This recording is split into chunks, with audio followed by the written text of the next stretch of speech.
Hello बच्चों, Rakesh master जी YouTube channel पर आपका स्वागत है। बच्चों, आज का हमारा जो टॉपिक है वो है 10th क्लास का कोऑर्डिनेट ज्योमेट्री, जो हम सीबीएसई और आरबीएसई दोनों ही बोर्ड के लिए पढ़ाएंगे।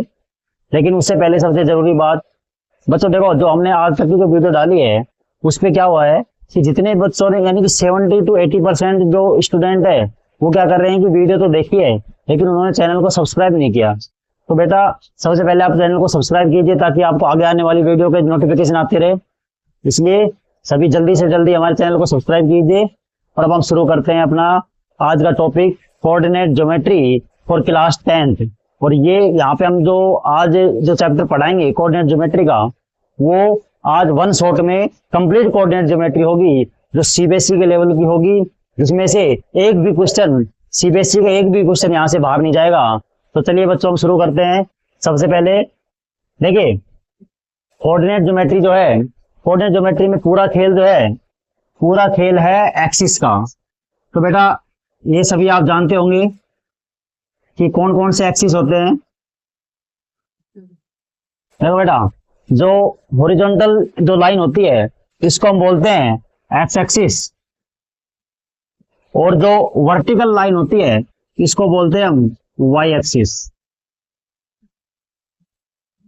ठीक है बेटा, दो अपने पास दो लाइनें होती हैं जो एक दूसरे को परपेंडिकुलर क्या कर सकती है, परपेंडिकुलर क्या करती है, कट करती है।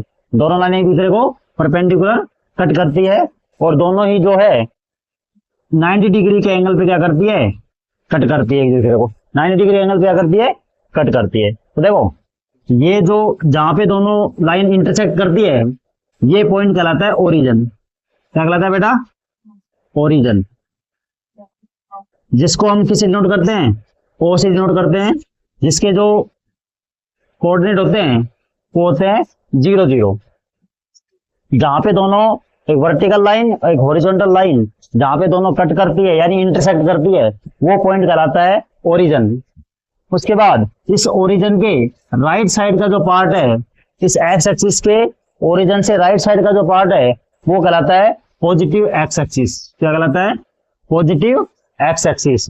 और इस ओरिजिन के जो लेफ्ट साइड का जो पार्ट है वो कहलाता है नेगेटिव एक्स एक्सिस। क्या कहलाता है, नेगेटिव एक्स एक्सिस। और इस हॉरिजॉन्टल लाइन के ऊपर का जो हिस्सा है, ऊपर का हिस्सा, ये कहलाता है वाई का पॉजिटिव पार्ट। क्या कहलाता है, पॉजिटिव वाई एक्सिस। और इसका जो नीचे वाला पार्ट है ये कहलाता है वाई का नेगेटिव पार्ट, यानी कि नेगेटिव वाई एक्सिस। उसके बाद बेटा देखो, यहाँ पे ये जो दोनों लाइनें हैं, ये जो दोनों लाइनें एक दूसरे को इंटरसेक्ट कर रही है, ये पूरे प्लेन को, जैसे ये बोर्ड एक प्लेन है, इस पूरे प्लेन को 4 पार्ट में डिवाइड करता है। कितने पार्ट में करता है, 4 पार्ट्स में डिवाइड करता है। तो बेटा इनको क्या बोलते हैं, इनको बोलते हैं क्वाड्रेंट। इन चारों पार्ट्स क्या बोलते हैं, quadrant. First, second, third and fourth, इन चारों पार्ट को क्या बोलते हैं, क्वाड्रेंट बोलते हैं। इसको कैसे नाम देते हैं हम, ये वाला जो होता है ये होता है फर्स्ट क्वाड्रेंट, किसको बोलते हैं, सेकंड क्वाड्रेंट, इसको बोलते हैं थर्ड क्वाड्रेंट, इसको बोलते हैं फोर्थ क्वाड्रेंट।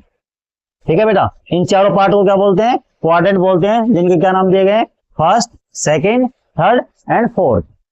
तो बेटा फर्स्ट क्वाड्रेंट में जो होता है, फर्स्ट क्वाड्रेंट में जो होता है, आप देख सकते हैं ये ओरिजिन से राइट साइड में है। तो इधर देखो, इधर एक्स का कौन सा पार्ट है, पॉजिटिव पार्ट है, और इधर एक्स का, वाई का कौन सा पार्ट है, पॉजिटिव पार्ट है। यानी कि फर्स्ट क्वाड्रेंट में एक्स भी पॉजिटिव होता है और वाई भी पॉजिटिव होता है।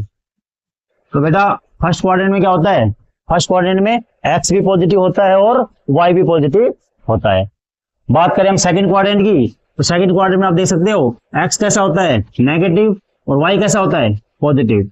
तो एक्स कैसा होता है, नेगेटिव, और वाई कैसा होता है, पॉजिटिव। हम क्या बोल सकते हैं, देखो एक्स पॉजिटिव मतलब x greater than 0, greater than 0 मतलब 0 से बड़ी वैल्यू कैसे होती है, पॉजिटिव। ऐसे वाई ग्रेटर देन 0 मतलब 0 से बड़ी वैल्यू कैसे होती है, पॉजिटिव। ऐसे एक्स लेस देन 0 मतलब 0 से छोटी वैल्यू, 0 छोटी क्या होती है, सभी नेगेटिव वैल्यू होती है। और वाई ग्रेटर देन 0 मतलब 0 से बड़ी वैल्यू। इसका मतलब सेकंड क्वाड्रेंट में क्या होता है, सेकंड क्वाड्रेंट में एक्स नेगेटिव होता है और वाई पॉजिटिव होता है। इसी तरह हम बात करें थर्ड क्वाड्रेंट की, थर्ड क्वाड्रेंट में क्या होता है, थर्ड क्वाड्रेंट में बेटा एक्स कैसा होगा, नेगेटिव होगा, तो एक्स कैसा हो जाएगा, लेस देन 0, और वाई कैसा हो जाएगा, वाई भी कैसा हो जाएगा, नेगेटिव हो जाएगा, तो क्या हो जाएगा, लेस देन 0। यानी कि थर्ड क्वाड्रेंट में जो होता है एक्स और वाई दोनों कैसे होते हैं, नेगेटिव होते हैं। बात करें हम फोर्थ क्वाड्रेंट की, फोर्थ क्वाड्रेंट में देखो एक्स क्या होता है, पॉजिटिव होता है, और वाई कैसा होता है, नेगेटिव होता है। यानी कि यहाँ पे एक्स कैसा होता है, पॉजिटिव होता है, और वाई कैसा होता है, नेगेटिव होता है।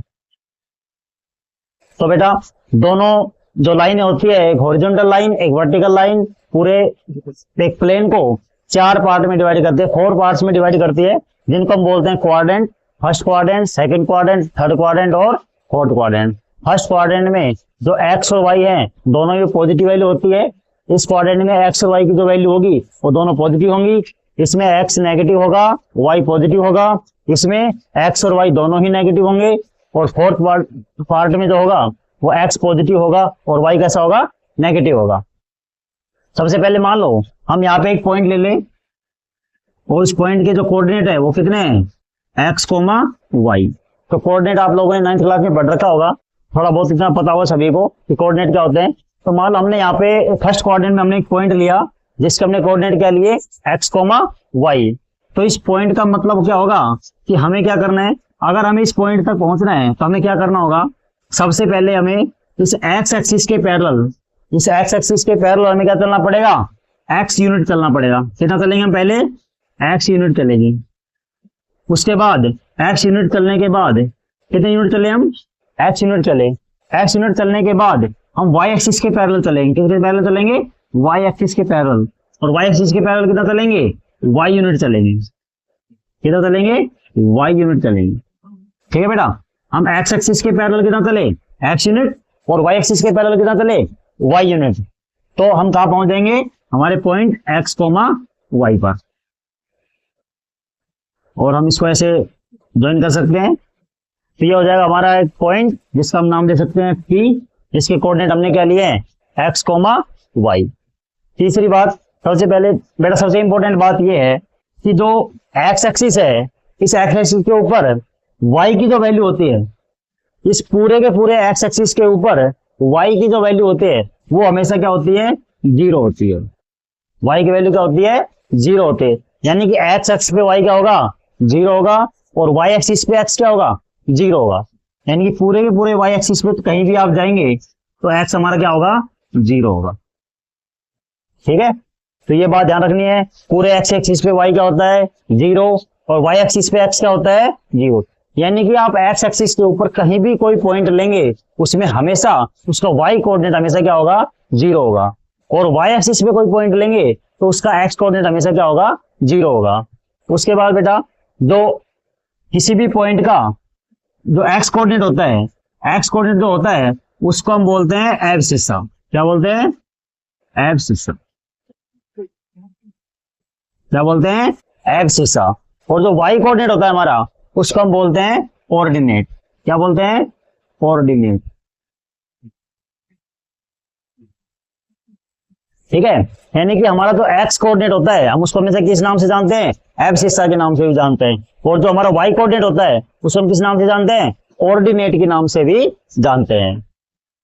इसके बाद बेटा देखो, सबसे पहले एक बात आती है डिस्टेंस फॉर्मूले की। सबसे पहले हम बात करते हैं डिस्टेंस फॉर्मूले की। डिस्टेंस फॉर्मूला,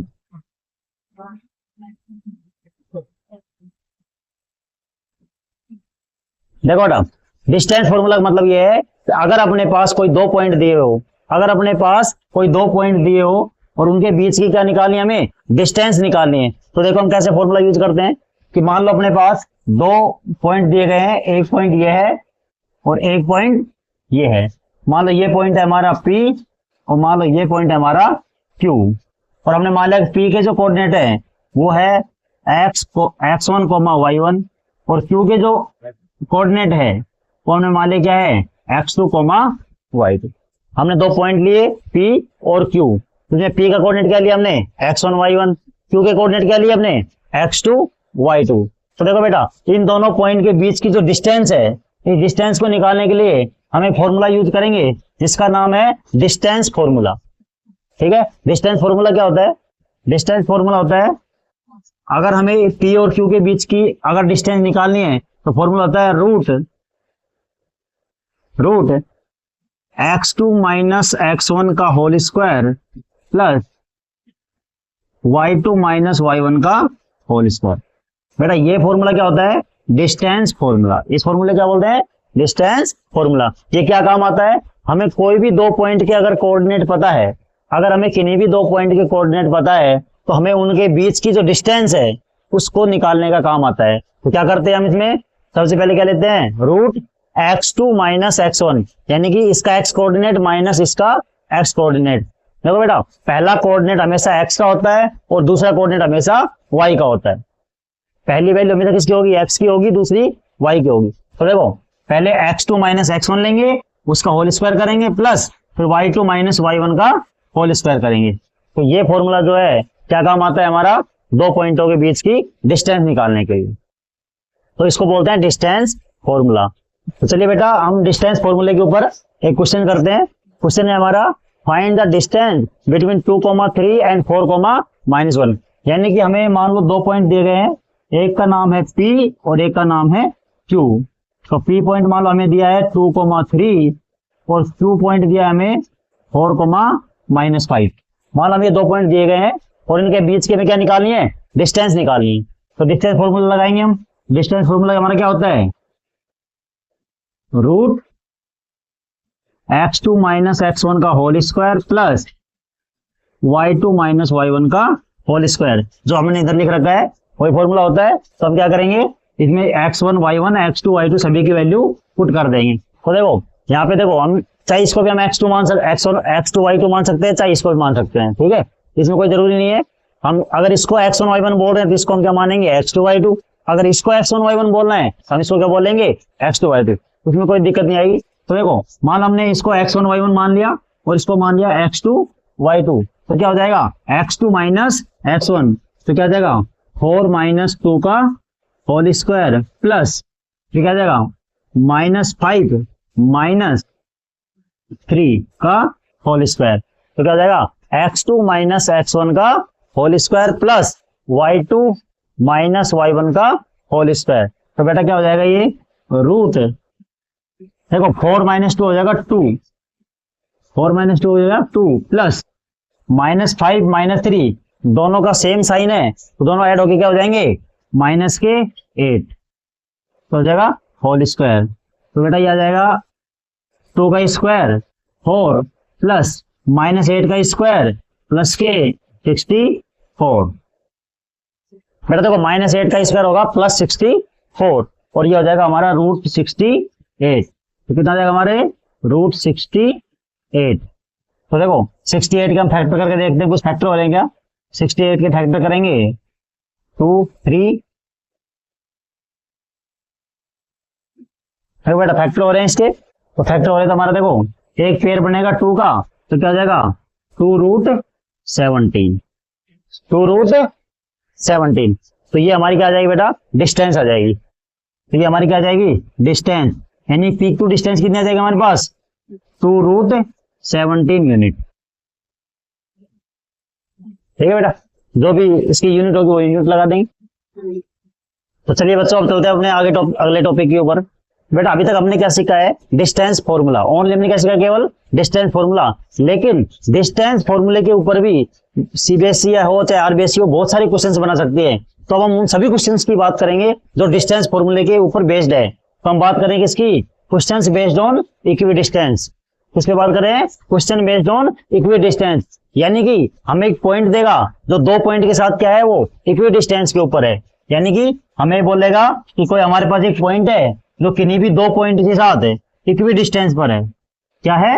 इक्वी डिस्टेंस के ऊपर है। मान लो ये P है, ये Q है और ये R है। तो हमें क्वेश्चन में क्या बोला जाएगा? एक पॉइंट P है जो Q तथा R से इक्वी डिस्टेंस के ऊपर है, तो हमसे किसी की भी वैल्यू पूछ लेगा, कोई भी वैल्यू गायब रखेगा, कहते हैं इसकी वैल्यू बताओ, K की वैल्यू बताओ, P की वैल्यू बताओ, कुछ भी वैल्यू पूछ सकता है हमसे। तो देखो इक्वी डिस्टेंस का मतलब है कि ये पॉइंट P जो है वो Q और R दोनों से इक्वी डिस्टेंस, मतलब ये डिस्टेंस और ये डिस्टेंस दोनों कैसी होंगी? इक्वल होंगी। यानी कि पी क्यू और पी आर दोनों डिस्टेंस कैसी होगी, इक्वल होगी। तो हम क्या करेंगे, इक्वी डिस्टेंस का फॉर्मूला लगाएंगे पी और क्यू के बीच में, यानी पी और क्यू के बीच में किसका फॉर्मूला लगाएंगे, डिस्टेंस का फॉर्मूला लगाएंगे।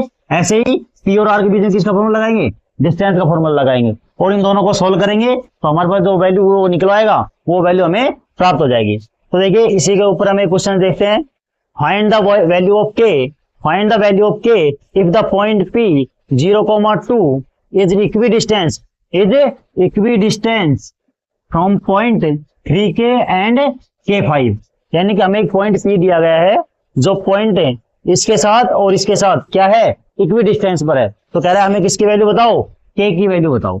हमसे के की वैल्यू पूछ रहा है, तो हम क्या करते हैं, सभी पॉइंटों को नाम देते हैं। तो देखो मान लो हमें पॉइंट जो पी दिया गया है उसके कोऑर्डिनेट क्या दिया हमें 0,2, और इससे जो इक्विडिस्टेंस पर है उन पॉइंट के क्या हम नाम देते हैं क्यू, इसके कोऑर्डिनेट क्या दिए हैं 3, k, और इसको नाम देते हैं आर, इसका नाम क्या है k,5।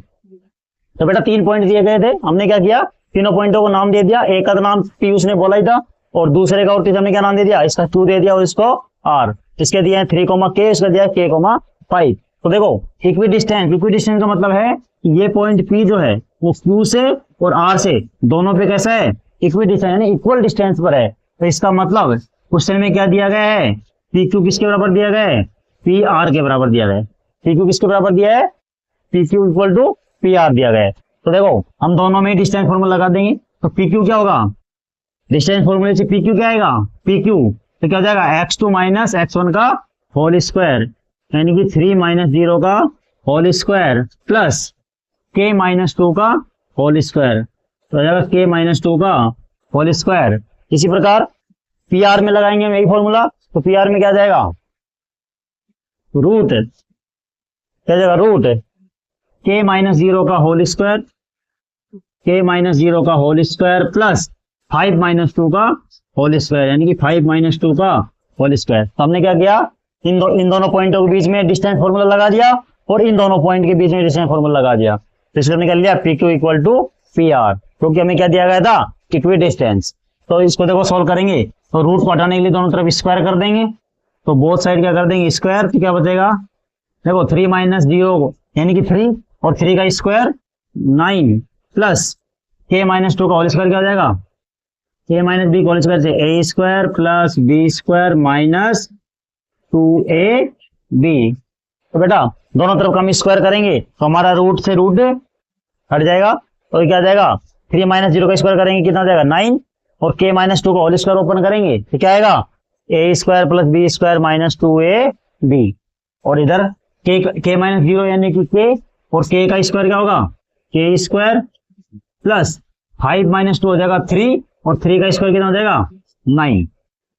तो बेटा देखो इधर ये k स्क्वायर से k स्क्वायर कैंसिल और 9 से 9 कैंसिल, तो क्या बचा हमारे पास 4 - 4k इक्वल टू 0। तो कितना आ जाएगा 4 इक्वल, चलो हम 4 को इधर लेके जाते हैं, इधर क्या है -4k, इस 4 को इधर आ जाएगा माइनस का 4, और ये माइनस से माइनस कैंसिल, तो क्या हो जाएगा हमारे पास, तो हमारे पास आ जाएगा 4k इक्वल टू 4, तो हमारे पास k आ जाएगा 4/4 यानी कि 1। तो हमारे पास k की वैल्यू क्या आ जाएगी बेटा 1 आ जाएगी।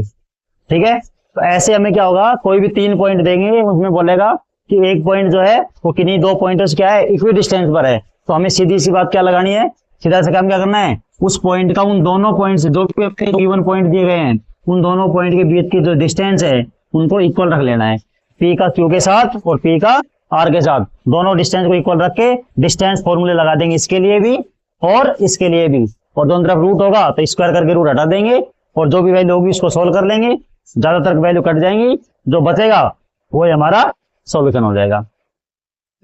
तो चलो बच्चों हम अपने इक्विडिस्टेंस के ऊपर एक नेक्स्ट क्वेश्चन करते हैं। देखो बेटा क्वेश्चन आप दे सकते हो इक्विडिस्टेंस के ऊपर, यानी कि डिस्टेंस फॉर्मूले के ऊपर कितने अलग अलग टाइप के क्वेश्चन पूछ सकता है वो।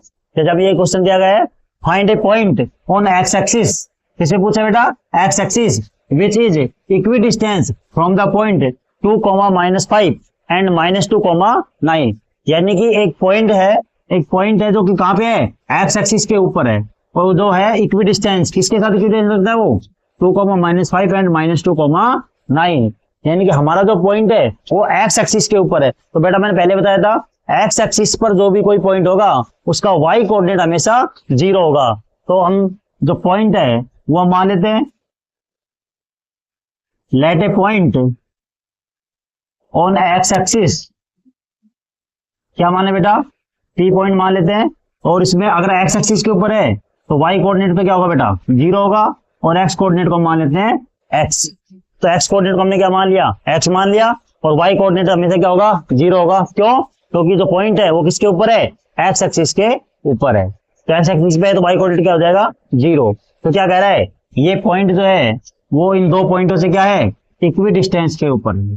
क्या है, इक्वी डिस्टेंस के ऊपर है। तो हमारा पॉइंट क्या है, x,0, दो पॉइंट जो दिए गए उनको मान लेते हैं, तो एक को मान लेते हैं Q 2,-5, और एक को मान लेते हैं R -2,9।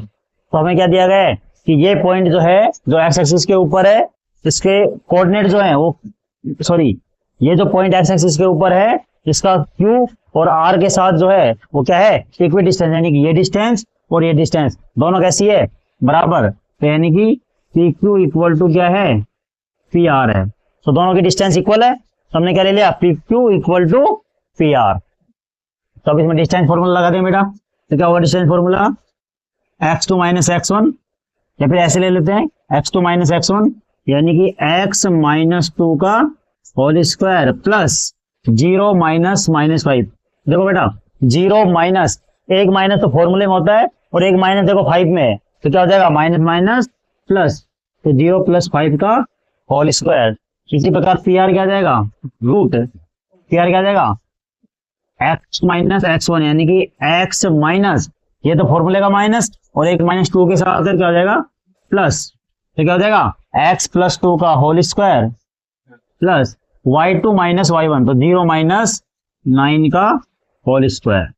तो बेटा देखो दोनों तरफ का रूट है तो दोनों तरफ स्क्वायर कर देंगे तो रूट कैंसिल हो जाएगा। अब रूट हटा देते हैं, देखो रूट हटाने के बाद ये हो जाएगा x - 2 का होल स्क्वायर, तो स्क्वायर ओपन करेंगे तो क्या जाएगा x² + 4 - 4x, a - b का होल स्क्वायर लगा देंगे, a² + b² - 2ab प्लस 5 का स्क्वायर हो जाएगा 25, और इधर इसका स्क्वायर ओपन करेंगे तो क्या हो जाएगा x² + 2 का स्क्वायर 4 + 2ab करेंगे तो हो जाएगा 4x प्लस -9 का स्क्वायर करेंगे तो हो जाएगा 81। देखो बेटा इक्वल के दोनों तरफ सेम वैल्यू कैंसिल हो जाती है, तो x² से क्या कट जाएगा, x² कट जाएगा, और 4 से क्या कट जाएगा, 4 कट जाएगा। तो क्या बचेगा हमारे पास, माइनस का 4x प्लस का 25 इक्वल टू प्लस का 4x + 81। अब बेटा इसको आगे सोल्व करते हैं, x की दोनों वैल्यू को एक साइड करते हैं और बिना x की एक तरफ, तो इधर कर देते हैं हम, तो क्या हो जाएगा -4x,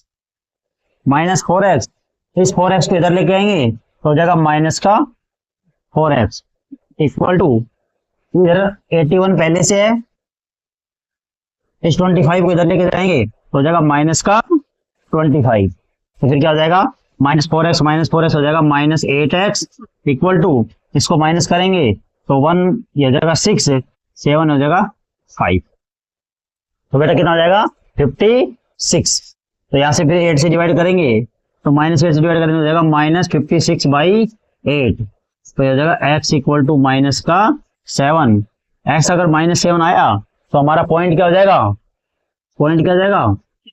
point on X axis क्या हो जाएगा, क्या पॉइंट लिया था हमने x,0, तो x की वैल्यू कितनी आएगी -7, तो क्या हो जाएगा -7,0। तो बेटा इस प्रकार का क्वेश्चन भी हमारे यहाँ पे आ सकता है। ये क्वेश्चन भी किसके ऊपर बेस्ड है, इक्वी डिस्टेंस के ऊपर, तो यानी कि डिस्टेंस फॉर्मूले के ऊपर बहुत सारे क्वेश्चन आ सकते हैं जिनमें इक्वी डिस्टेंस के ऊपर पूछता है सबसे ज्यादा। तो कैसे पूछता है, तो इससे पहले हमने जो क्वेश्चन किया था उसमें क्या किया था कि एक नॉर्मल एक पॉइंट दे दिया, उसमें एक पॉइंट गायब करके k की वैल्यू दे दी और कह दी ये पॉइंट जो है दो पॉइंटों के साथ क्या इक्वी डिस्टेंस पर है, तो इस k की वैल्यू बताओ। या फिर एक क्वेश्चन क्या पूछ सकता है कि ऐसे बोल देगा कि कोई भी एक पॉइंट जो है वो x एक्सिस के ऊपर है या फिर y एक्सिस के ऊपर है। तो देखो अगर यहाँ पे एक्स एक्सिस के ऊपर पॉइंट था तो हमने क्या लिया, इसके कोऑर्डिनेट एक्स एक्सिस के कोऑर्डिनेट क्या लिए, एक्स कोमा 0। अगर यही पॉइंट किसके ऊपर होता, वाई को एक्सिस के ऊपर होता, अगर यही पॉइंट किस पे होता, वाई एक्सिस के ऊपर होता, तो हम जो पॉइंट लेते वो क्या लेते, एक्स कोमा 0 के बजाय देखो वाई एक्सिस पे एक्स क्या होता है 0, तो एक्स का कोऑर्डिनेट क्या ले लेते 0 और वाई की जगह क्या ले लेते और वाई। तो अगर यही पॉइंट अगर वाई एक्सिस के ऊपर होता तो हम कोऑर्डिनेट क्या लेते इसके 0 कोमा वाई, तो फिर हम क्या लगाते थे वापस यही सेम काम करते, डिस्टेंस फॉर्मूला लगा के इसको सोल्व करते। जहां पे एक्स की वैल्यू आई है यहाँ पे किसकी वैल्यू आ जाती, वाई की वैल्यू आ जाती। तो बेटा ये जरूर ध्यान रखना है, ये इस प्रकार के डिस्टेंस फॉर्मूले के ऊपर क्वेश्चन आ सकते हैं। बोल सकता है कि कोई पॉइंट एक्स एक्सिस के ऊपर है या वाई एक्सिस के ऊपर है, तो ध्यान रखना है एक्स एक्सिस के ऊपर आएगा तो वाई कोऑर्डिनेट 0 लेंगे, वाई एक्सिस के ऊपर आएगा तो एक्स कोऑर्डिनेट 0 लेंगे। तो चलिए बेटा अब चलते हैं हमारे नेक्स्ट क्वेश्चन की तरफ। क्वेश्चन है point A -1 comma Y and point B 5,7 lie on a circle with center O 2, -3y find the value of y। यानी कि हमें दो पॉइंट दिए गए हैं किसके ऊपर, सर्किल के ऊपर, यानी सर्किल के सर्कमफ्रेंस के ऊपर दो पॉइंट दिए गए हैं और कह रहा है उस सर्किल का जो सेंटर है वो कितना है, O है 2, -3y। तो कह रहा है find the value of y, यानी कि वैल्यू की हमें क्या निकालनी है, वैल्यू निकालनी। तो बेटा दिया गया देखो, तो हमें एक सर्किल दिया गया है और सर्किल का सेंटर जो दिया है वो दिया है O, जिसे कोऑर्डिनेट दिए हैं 2, -3y और इस सर्किल के सर्कमफ्रेंस के ऊपर हमें दो पॉइंट दिए गए। मान लो एक पॉइंट दिया है हमें A, इसके कोऑर्डिनेट दिए हैं -1, y और एक पॉइंट दिया गया है B जिसके हमें कोऑर्डिनेट दिए गए 5,7। तो कह रहा है ये सेंटर है, ये दो पॉइंट सर्किल के ऊपर दिए गए हैं और कह रहा है हमें y की वैल्यू बताओ। तो देखो बेटा ये क्वेश्चन भी हमारा जो है वो इक्वी डिस्टेंस के ऊपर बेस्ड है, यानी कि डिस्टेंस फॉर्मूले के ऊपर बेस्ड है। कैसे बेटा, देखो अगर हम इन पॉइंटों को ज्वाइन कर दें, इस पॉइंट को इस पॉइंट के साथ ज्वाइन कर दें और इस पॉइंट को इस पॉइंट के साथ हम ज्वाइन कर दें, तो हम देख सकते हैं कि ये जो डिस्टेंस होगी OA और जो होगी OB, ये दोनों ही क्या होंगी, सर्किल की रेडियस। और पूरे सर्किल में हम कहीं भी कोई रेडियस बनाएंगे उनकी जो डिस्टेंस होगी, रेडियस की जो डिस्टेंस होगी वो हमेशा क्या होगी, इक्वल होगी।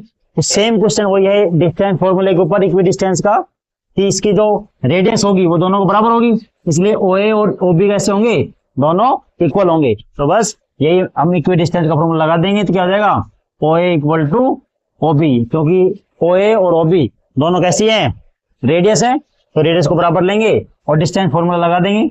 तो डिस्टेंस फॉर्मूला लगाएंगे तो क्या हो जाएगा, OA निकालेंगे तो क्या हो जाएगा 2 -1, तो क्या हो जाएगा -1 है तो क्या हो जाएगा 2 + 1 का whole square plus -3y -y का whole square equal to root OB कितना जाएगा, OB आ जाएगा 5 - 2 का होल स्क्वायर प्लस 7 -3y तो हो जाएगा +3y और इसका होल स्क्वायर। तो हमने क्या किया बेटा, OA निकाला यानी डिस्टेंस फॉर्मूला लगाया और OA के बीच की डिस्टेंस निकाली और OB के बीच की डिस्टेंस निकाली। तो क्या हो जाएगा, दोनों तरफ रूट है तो दोनों का स्क्वायर कर देंगे तो रूट कैंसिल हो जाएगा। तो क्या हो जाएगा, देखो 2 + 1 कितना है 3 का स्क्वायर कितना हो जाएगा बेटा 9 प्लस ये देखो माइनस के 3y और माइनस का y कितना हो जाएगा, माइनस का 4y और माइनस के 4y का स्क्वायर हो जाएगा 16y स्क्वायर इक्वल टू इधर देखो 5 - 2 हो जाएगा 3 का स्क्वायर हो जाएगा 9 प्लस ये 7 + 3y होल स्क्वायर। हम इसका स्क्वायर ओपन करेंगे कितना हो जाएगा 7 का स्क्वायर 49 प्लस 3y का square 9y square plus 2ab करेंगे तो हो जाएगा 3 × 2 = 6 6 7 = 42 42y। तो क्या आ जाएगा हमारे पास, ये वैल्यू आ जाएगी। तो बेटा देखो इधर हम क्या करेंगे, सभी वैल्यू को इधर लेके आएंगे। देखो ये प्लस का 9 है, ये भी प्लस का 9, दोनों कैंसिल हो जाएंगे, सेम वैल्यू कैंसिल हो जाती है इक्वल के दोनों तरफ। तो हो जाएगा 16y स्क्वायर। देखो y स्क्वायर का तो कोएफिशिएंट इसमें 16 है और इसमें 9 है तो दोनों कैंसिल नहीं होंगे। तो 16y स्क्वायर इसको इधर लेके आएंगे तो हो जाएगा माइनस का 9y², उसके बाद y के टर्म को लेके आएंगे ना माइनस का हो जाएगा 42y, और इधर कितना है हमारे पास 9 तो कैंसिल हो गया, क्या बचा 49, तो हो जाएगा माइनस का 49 इक्वल टू 0। तो इसको देखो माइनस करेंगे तो हो जाएगा 7y², देखो 16 माइनस 9 क्या जाएगा 7y² minus 42y minus 49 equal to 0। यानी कि हमारे पास क्या आया, एक y में क्वाड्रेटिक इक्वेशन आ गई। क्या आ गई y में, एक क्वाड्रेटिक इक्वेशन। आप सभी को क्वाड्रेटिक इक्वेशन सोल्व करनी आती होगी, अगर नहीं आती है तो हम क्वाड्रेटिक इक्वेशन पे भी एक वीडियो बनाएंगे। अगर आप चाहते हैं कि हम क्वाड्रेटिक इक्वेशन पे एक वीडियो बनाए तो फटाफट हमारे कमेंट बॉक्स में कमेंट कीजिए। तो अगर आप ज्यादा से ज्यादा कमेंट करते हैं क्वाड्रेटिक इक्वेशन के ऊपर तो हम सबसे पहली वीडियो जो है वो क्वाड्रेटिक इक्वेशन की ही बनाएंगे। तो देखो इसमें हम देखते हैं कि इसमें 7 कॉमन है सभी में, तो ऐसे बोल सकते हैं 7 से इसको डिवाइड कर देते हैं। 7 से डिवाइड कर देंगे क्या बन जाएगा, इसको 7 डिवाइड करेंगे तो y² माइनस यहाँ जाएगा 6y और यहाँ जाएगा माइनस का 7 इक्वल टू 0। अब इस क्वाड्रेटिक इक्वेशन हम सोल्व कर लेंगे इधर, तो हमारे पास क्या इक्वेशन आई, y² minus 6y minus 7 equal to 0। अब हम इसको फैक्टर करेंगे, देखो 6y के फैक्टर करेंगे, ऐसे करेंगे जिनको ऐड करें या सब्ट्रैक्ट करें तो माइनस के 6y आए और दोनों को मल्टीप्लाई करें तो इन दोनों का मल्टीपल आ जाए। तो क्या जाएगा y² माइनस का 7y और प्लस का y माइनस 7 इक्वल टू 0। यानी कि हमने माइनस 6y के दो फैक्टर किए, माइनस 7y प्लस y। देखो ऐड करोगे तो माइनस 6y आएगा, तो मल्टीप्लाई करोगे तो माइनस का 7y² आ जाएगा। तो देखो इन दोनों में क्या कॉमन है, y कॉमन है, तो क्या बचेगा y माइनस 7। y² में से y कॉमन लेंगे तो y बचेगा माइनस, यहाँ से y कॉमन लेंगे बचेगा माइनस का 7 प्लस इन दोनों में क्या कॉमन है, 1 कॉमन है, तो क्या बचेगा y माइनस 7 इक्वल टू 0। इन दोनों में क्या कॉमन है, y माइनस 7 कॉमन है, क्या बचेगा y प्लस 1 इक्वल टू 0। देखो बेटा y माइनस 7 इसमें भी कॉमन था और इसमें भी कॉमन था, हमने इसको बाहर निकाला तब ये बाहर आया तो बचा यहाँ पे y प्लस यहाँ से ये बाहर आ गया तो क्या बचा प्लस का 1 इक्वल टू 0। अब इन दोनों मल्टीपल 0 है तो क्या हो जाएगा y minus 7 equal to 0 and y plus 1 equal to 0। तो यहाँ से y क्या आ जाएगा 7 और यहाँ से y कितना जाएगा माइनस का 1। तो बेटा हमारे पास y की जो वैल्यू है वो कितनी वैल्यू आ जाएंगी, 2 वैल्यू आ जाएंगी। कौन कौन सी, 7 और -1। तो हमसे क्या पूछा था, इसने y की वैल्यू पूछी थी, तो y की वैल्यू कितनी हो सकती है, 2 वैल्यू हो सकती है। कौन कौन सी, 7 और -1। ठीक है बेटा। तो आप देख सकते हैं कि इक्वी डिस्टेंस के ऊपर बहुत सारे क्वेश्चन बन सकते हैं। कैसे कैसे, एक्स एक्सिस के ऊपर बन सकता है, वाई एक्सिस के ऊपर बन सकता है, या नॉर्मली कोई जैसे हमें पहला क्वेश्चन किया था इक्वी डिस्टेंस का वो बन सकता है, या फिर ऐसे कोई सर्कल के ऊपर देके भी वो हमसे क्वेश्चन बना सकता है। देखो बेटा अब हम बात करते हैं कि डिस्टेंस फॉर्मूला जो है वो और कहाँ कहाँ यूज कर सकते हैं। तो डिस्टेंस फॉर्मूले के ऊपर कुछ क्वेश्चन इस प्रकार से भी आते हैं कि हमें क्या करेगा कि कोई भी 3 पॉइंट देगा, क्या करेगा, कोई भी 3 पॉइंट देगा और कह देगा इन 3 पॉइंटों से क्या बन रहा है, एक ट्राइंगल बन रहा है। क्या बन रहा है, एक ट्राइंगल बन रहा है। तो हमें भी कोई भी 3 पॉइंट दे देगा और कह देगा इन पॉइंटों से क्या बन रहा है, ट्राइंगल बन रहा है। तो कह देगा कि प्रूव करो कि ये इक्विलैटरल ट्राइंगल है। क्या कहेगा बेटा, कोई भी 3 पॉइंट के कोऑर्डिनेट दे देगा, कोई भी कोऑर्डिनेट दे देगा। मान लो इसके दे दिया हमें x1 y1, इसके हमें दे दिए x2 y2, इसके हमें दे दिए x3 y3। तो हमें कोई भी 3 पॉइंट के कोऑर्डिनेट देगा और हमसे कहेगा कि प्रूफ करो कि ये इक्विलैटरल ट्राइंगल का है। ये हमसे पूछेगा कि आप बताओ ये तीनों पॉइंट जो है, ये तीनों वर्टेक्स जो है किस प्रकार के ट्राइंगल के हैं, किस ट्राइंगल के हैं। तो हम क्या करेंगे, ये तीनों पॉइंटों से क्या बनाएंगे, एक ट्राइंगल बना लेंगे। और ट्राइंगल बनाने के बाद क्या करेंगे बेटा, देखो अगर हमें, आप सभी जानते होंगे कि इक्विलैटरल ट्राइंगल में क्या होता है, इक्विलैटरल ट्राइंगल में ट्राइंगल की तीनों साइड जो होती है वो इक्वल होती है। यानी कि तीनों साइड कैसी होती है बेटा, इक्वल होती है। यानी कि PQ equal to PR equal to QR। तो बेटा देखो जब भी हमें इक्विलैटरल ट्राइंगल प्रूफ करना होगा तो हम क्या करेंगे, जो भी हमें पॉइंट दिए जाएंगे तीनों, उन तीनों के बीच की डिस्टेंस फाइंड कर लेंगे। क्या करेंगे, डिस्टेंस निकालेंगे डिस्टेंस फॉर्मूले से। कैसे, जैसे PQ निकाल ली, PR निकाल ली और QR निकाल ली, और हम देखेंगे अगर वो तीनों डिस्टेंस, अगर तीनों पॉइंटों के आपस में डिस्टेंस जो है, जैसे पी क्यू, पी आर और क्यू आर, अगर वो तीनों इक्वल आती है तो हम क्या बोलेंगे कि दिए गए वर्टेक्स जो हैं वो किसके हैं, इक्विलैटरल ट्रायंगल के हैं। और बेटा ये तुम आराम से निकाल सकते हो, ये किससे निकलेंगे, डिस्टेंस फॉर्मूले से। हम पी क्यू निकाल लेंगे, यानी इन दोनों के बीच की डिस्टेंस निकाल लेंगे, इन दोनों के बीच की डिस्टेंस निकाल लेंगे और इन दोनों के बीच की डिस्टेंस निकाल लेंगे। अगर वो तीनों डिस्टेंस बराबर आती है, यानी इक्वल आती है, तो हम बोलेंगे कि ये तीनों पॉइंट जो है वो किसके हैं, इक्विलैटरल ट्रायंगल के हैं। इसी प्रकार हमसे पूछ सकता है कि बताओ, यानी कि प्रूफ करो कि तीनों पॉइंट जो है वो आइसोसेलेस ट्रायंगल के हैं। तो हमें पता है कि आइसोसेलेस ट्रायंगल क्या होता है, कि जिस ट्रायंगल की दो डिस्टेंस, जो दो साइड होती है वो कैसी होती है, इक्वल होती है। यानी कि अगर हम क्या करेंगे, इसमें भी तीनों साइड निकालेंगे। क्या निकालेंगे, पी क्यू, पी आर और क्यू आर, और हम देखेंगे कि इसमें कोई भी दो साइड है, यानी कि मान लो ये और ये दोनों इक्वल आ गई, यानी कि पी क्यू इक्वल टू क्या आ गया, पी आर आ गया, और क्या बराबर नहीं आई, ठीक है बेटा।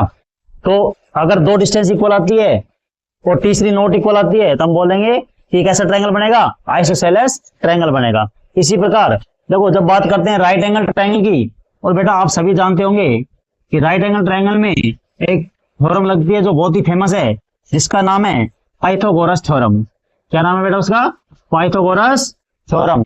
और राइट एंगल ट्रायंगल में आप सभी जानते होंगे कि एक एंगल कितना डिग्री होता है, 90 डिग्री होता है, और 90 डिग्री के जस्ट सामने की साइड क्या होती है, हाइपोटेनस होती है, और इन दोनों में से एक बेस होती है और एक परपेंडिकुलर होती है, ठीक है बेटा। तो देखो, हम सभी को पता है कि राइट एंगल ट्रायंगल में एक पाइथागोरस थ्योरम लगती है, जो होती है हाइपोटेनस का square equal to base square plus perpendicular square. तो बेटा बस इसी थ्योरम का यूज करके हम पता लगा लेंगे कि जो हमारा तीन वर्टेक्स हमें दिए गए हैं किसी भी ट्रायंगल के, वो क्या राइट एंगल ट्रायंगल के वर्टेक्स है क्या। तो बेटा देखो, जो पाइथागोरस थ्योरम होती है वो केवल और केवल राइट एंगल ट्रायंगल में ही लगती है। इसलिए हम क्या करेंगे, इसमें भी हम क्या करेंगे, दिए गए ट्रायंगल के जो तीन वर्टेक्स हमें दिए गए हैं उनसे हम तीनों साइड निकालेंगे। क्या निकालेंगे, पी क्यू निकालेंगे, पी आर निकाल लेंगे, क्यू आर निकाल लेंगे और पी आर निकाल लेंगे। और तीनों साइड निकालने के बाद हम ये देखेंगे, जैसे हमने मान लो तीनों साइड निकाली, पी क्यू निकाल ली, पी आर निकाल ली और क्यू आर निकाल ली, हमने डिस्टेंस फॉर्मूला यूज करके तीनों अगर हमने साइड निकाल ली, तो हम ये देखेंगे क्या, किन्हीं भी दो साइड के स्क्वायर का सम, किन्हीं भी दो साइड के स्क्वायर का सम जो है वो तीसरी साइड के इक्वल है क्या। यानी कि अगर किन्हीं भी दो साइड के स्क्वायर का सम, यानी कि मान लो हमने पी क्यू निकाला, इसका स्क्वायर प्लस क्यू आर का स्क्वायर जो है, पी क्यू और क्यू आर का स्क्वायर जो है वो किसके बराबर आ गया, पी आर के स्क्वायर के बराबर। तो बेटा हम क्या करेंगे, पी क्यू डिस्टेंस निकाल लेंगे, उसका स्क्वायर ले लेंगे, प्लस मतलब तीनों डिस्टेंस निकाल लेंगे और उन तीनों में से देखेंगे किन्हीं भी दो का स्क्वायर का सम क्या तीसरी के बराबर है क्या। अगर ऐसा हुआ तो हमें पता है कि ये पाइथागोरस थ्योरम है, और ये जो ट्रायंगल बनेगा वो कैसा बनेगा, राइट एंगल ट्रायंगल बनेगा। वरना बेटा किसी भी ट्रायंगल में, राइट एंगल के अलावा किसी भी ट्रायंगल में किन्हीं भी दो साइड के स्क्वायर का सम जो होता है वो हमेशा तीसरी साइड से बड़ा होता है। लेकिन राइट एंगल ट्रायंगल में क्या होता है, दो साइड के स्क्वायर का सम जो होता है वो तीसरी के बराबर होता है। तो अगर ये थ्योरम लगती है, ये पाइथागोरस थ्योरम अगर लगती है, तो वो केवल और केवल कौन से ट्रायंगल में लगेगी, राइट एंगल ट्रायंगल में लगेगी। तो हम यहां से पता लगा लेंगे जो ट्रायंगल है हमारा वो कैसा है, राइट एंगल ट्रायंगल है। तो चलिए बच्चों, अब हम बात करते हैं क्वाड्रिलेटरल की, कि हमें डिस्टेंस फॉर्मूले से अगर हमें पता लगाना हो कि दिए गए 4 पॉइंट, देखो ट्रायंगल में हमें कितने पॉइंट दिए गए थे, 3 वर्टेक्स दिए गए थे, लेकिन क्वाड्रिलेटरल में कितने वर्टेक्स होते हैं, 4 वर्टेक्स होते हैं। तो हमें क्या देगा, वो 4 पॉइंट देगा, और 4 पॉइंट देके हमसे पूछेगा कि बताइए ये चारों पॉइंट जो हैं वो कौन से क्वाड्रिलेटरल के वर्टेक्स हैं। तो बेटा देखो, क्वाड्रिलेटरल के बारे में पता लगाने के लिए तो हमें 4 वर्टेक्स देगा। जैसे हमसे पूछ लिया, कोई भी 4 वर्टेक्स देकर हमसे पूछ लिया कि बताइए, प्रूफ कीजिए कि चारों वर्टेक्स जो हैं वो किसके हैं, पैरेललोग्राम के हैं। या हमसे पूछ लिया चारों वर्टेक्स देकर कि बताइए ये चारों वर्टेक्स जो हैं वो किसके हैं, पैरेललोग्राम के हैं, रेक्टेंगल के हैं, रोम्बस के हैं या स्क्वायर के हैं। तो बेटा देखो, अगर हमें चारों पॉइंट अगर हमें देगा तो मान हमें 4 पॉइंट हमें दे दिया, एक दे दिया P, एक Q, R और एक S। बेटा एक बात का विशेष ध्यान रखना, जो भी 4 पॉइंट हमें देगा उन सभी को ऑर्डर में लिखना है। यानी कि हम अगर यहां से शुरू करेंगे तो लिखते लिखते पहला इधर लिखेंगे, दूसरा इधर, तीसरा इधर, चौथा इधर। अगर इधर से शुरू करोगे तो पहला इधर, दूसरा इधर, तीसरा इधर और चौथा इधर। यानी कि जिस ऑर्डर में क्वेश्चन में दिए जाएंगे उसी ऑर्डर में हम पॉइंटों को इसमें दर्शाएंगे। ठीक है, तो मान लो हमें किसी ने 4 पॉइंट दे दिए और इनके कोऑर्डिनेट दे रखे हैं, मान लो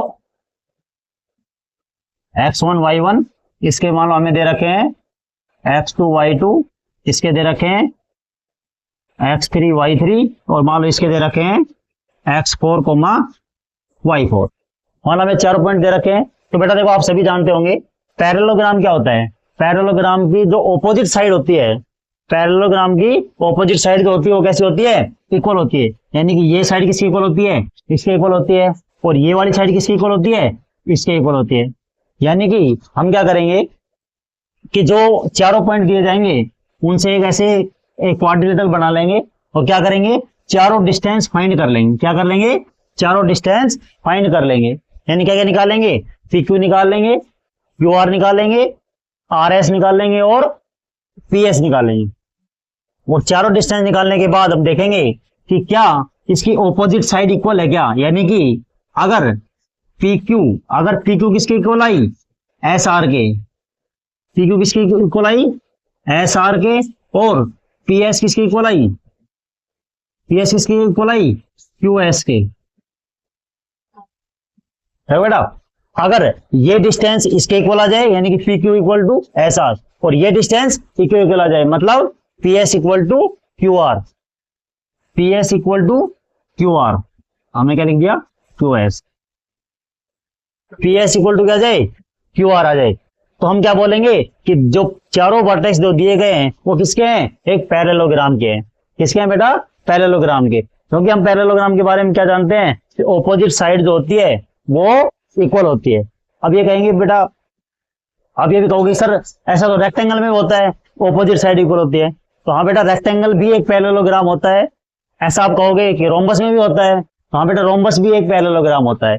और सेम क्या होता है, स्क्वायर में होता है, तो स्क्वायर भी एक पैरेललोग्राम होता है।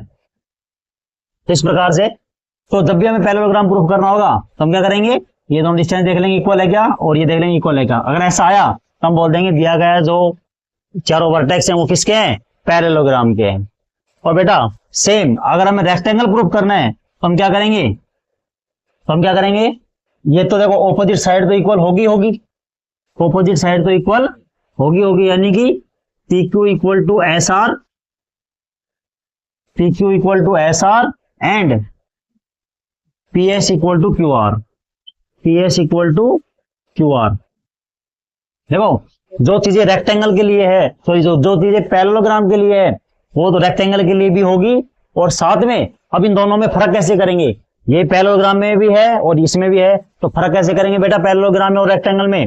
रेक्टेंगल में क्या होता है बेटा, रेक्टेंगल में जो डायगोनल होता है, रेक्टेंगल में जो इधर बना देता हूं मैं रेक्टेंगल,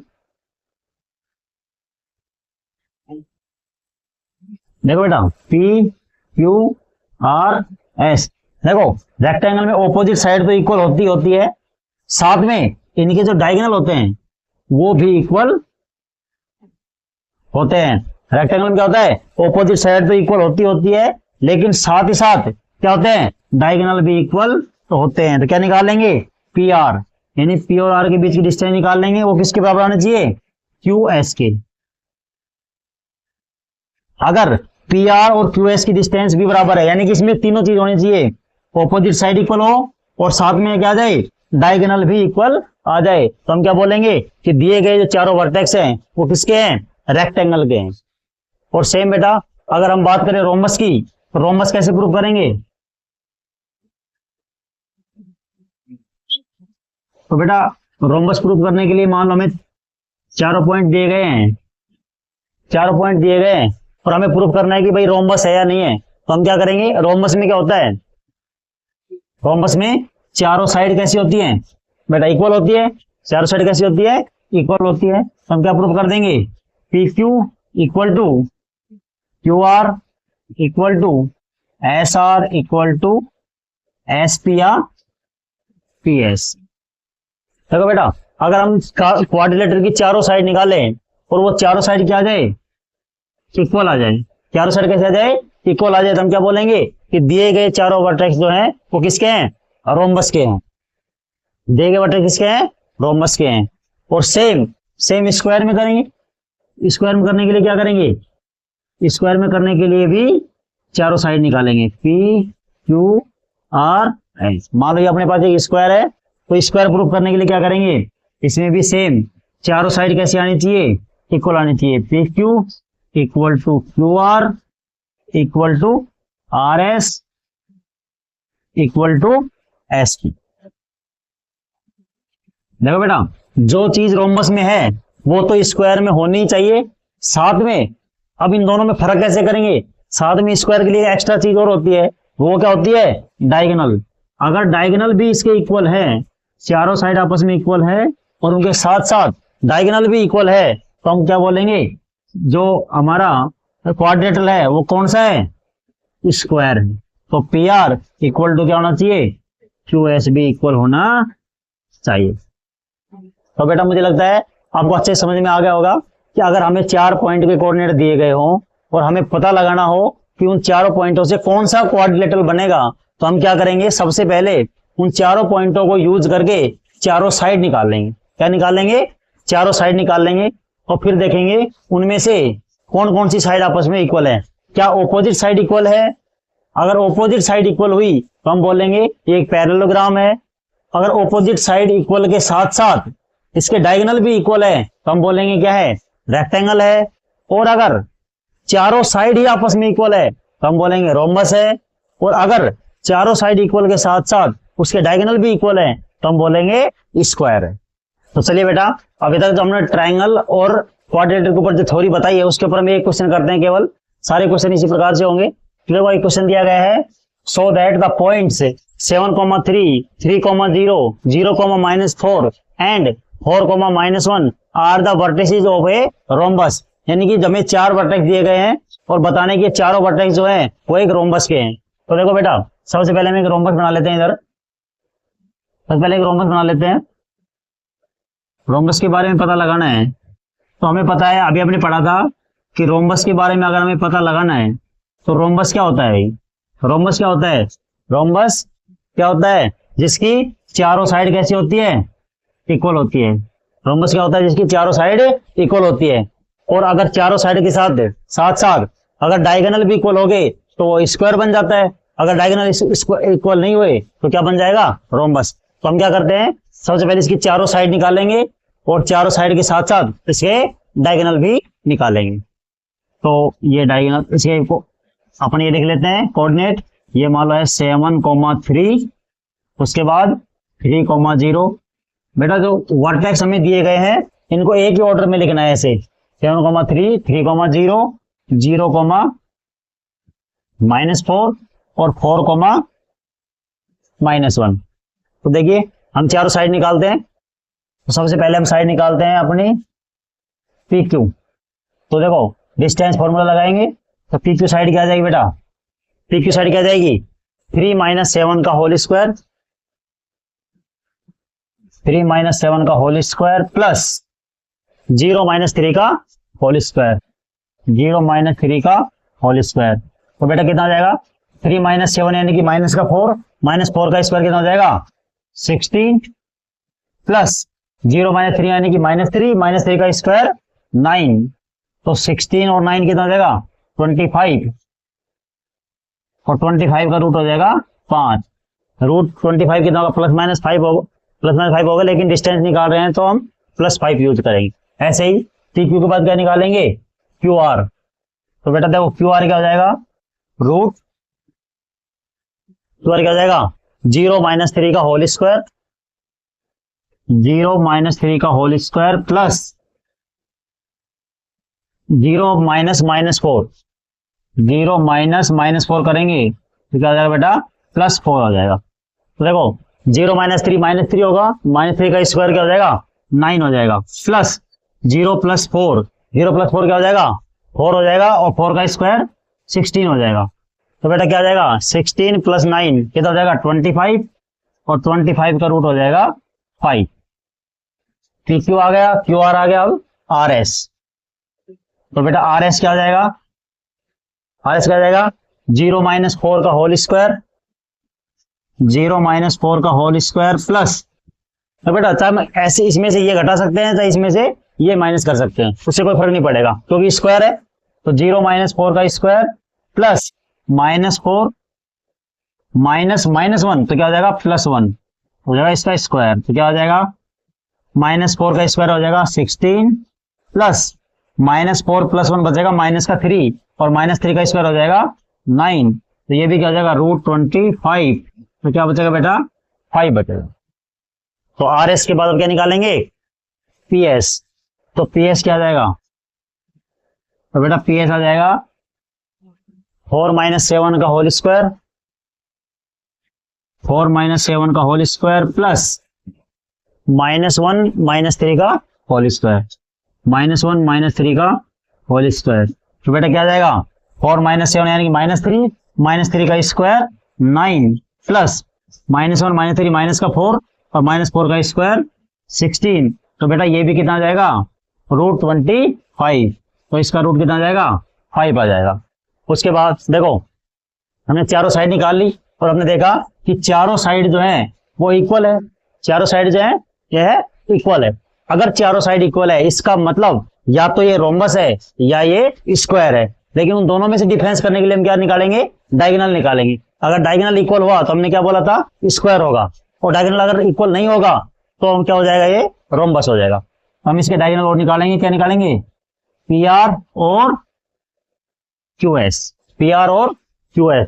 तो बेटा पी आर निकालते हैं, तो देखो पी आर कितना आ जाएगा, पी आर कितना आ जाएगा 0 - 7 का होल स्क्वायर, 0 - 7 का होल स्क्वायर प्लस -4 - 3 का होल स्क्वायर, -4 - 3 का होल स्क्वायर, तो कितना आ जाएगा बेटा 0 - 7 यानी कि माइनस का 7 का स्क्वायर हो जाएगा 49 प्लस क्या हो जाएगा माइनस का 7 और माइनस का 7 स्क्वायर कर देंगे तो हो जाएगा 49, तो हो जाएंगे कितने √28, ये कितना हो जाएगा बेटा 98। अब 98 के हम फैक्टर कर सकते हैं, 98 के फैक्टर क्या होंगे, और ये किसी डेट होगा 7 से, तो ये हो जाएगा 7 से, तो हमारे पास एक पेयर बनेगा 7 का, तो 7 बाहर आ जाएगा, क्या आ जाएगा 7√2 आ जाएगा। ठीक है, अब हम क्या निकालेंगे एक और, एक डायगोनल निकाले हमने पी आर, अब निकालेंगे क्यू एस। तो क्यू एस देखो, तो बेटा क्यू एस निकालेंगे क्या आ जाएगा √QS, QS क्या आ जाएगा 4 - 3 का होल स्क्वायर, 4 - 3 का होल स्क्वायर प्लस 4 - 3 का होल स्क्वायर प्लस -1 - 0, -1 - 0 का होल स्क्वायर, तो क्या आ जाएगा 4 - 3 होगा 1 का स्क्वायर 1 प्लस -1 बचेगा, -1 का स्क्वायर 1 होगा, तो ये कितना आ जाएगा √2 आ जाएगा बेटा। तो बेटा देखो हम यहाँ पे देख सकते हैं कि जो चारों साइड थी हमारी, चारों साइड जो है वो इक्वल है, यहाँ पे चारों साइड जो है वो इक्वल है, बट हमारे जो डायगोनल है वो क्या है नॉट इक्वल है, यानी कि हमारी जो चारों साइड है कौन कौन सी P Q equal to Q R equal to S R equal to P S, चारों साइड हमारी इक्वल है, बट जो हमारा डायगोनल है पी आर और क्यू एस वो दोनों कैसे हैं नॉट इक्वल है। बेटा ये कितना है 7√2, ये कितना है √2, तो ये दोनों इक्वल नहीं आए, यानी कि जब किसी क्वाड्रिलेटरल की चारों साइड इक्वल हो और डायगोनल नॉट इक्वल हो तो वो कहलाता है एक रोम्बस। तो जो दिए गए वर्टिसेज हैं वो किसके हैं बेटा रोम्बस के, कितने किसके हैं रोम्बस के। ठीक है बेटा, इस प्रकार से हम कोई भी हमें अगर वर्टिसेज दिए हुए हैं तो हम उनसे पता लगा सकते हैं कि दिए गए वर्टिसेज जो है वो कौन से क्वाड्रिलेटरल के हैं, कि वो पैरेललोग्राम के हैं, कि वो रेक्टेंगल के हैं, वो रोम्बस के हैं या स्क्वायर के हैं। तो ऐसे सेम ट्रायंगल के निकालेंगे हम, ट्रायंगल अगर दिया होगा उसकी तीनों साइड पता कर लेंगे, तीनों साइड पता कर लेंगे। तीनों साइड अगर इक्वल हुई तो इक्विलैटरल ट्रायंगल होगा, उनमें से दो साइड इक्वल हुई तो आइसोसेलेस ट्रायंगल होगा। अगर किन्हीं भी दो साइड के स्क्वायर का सम तीसरे के बराबर हुआ तो क्या हो जाएगा, एक राइट एंगल ट्रायंगल बन जाएगा। तो चलिए बेटा अब हम बात करते हैं कोलिनियर प्रॉपर्टी। अगर मान लो अपने पास 3 पॉइंट दिए गए हैं, और वो हमसे पूछता है कि बताओ तीनों पॉइंट कोलिनियर है कि नहीं है, कोलिनियर होते है कि नहीं है। तो बेटा देखो कोलिनियर का मतलब होता है सारे पॉइंट एक ही लाइन में हो, सारे पॉइंट एक ही लाइन में हो। तो बेटा देखो अगर कोई भी 3 पॉइंट जो है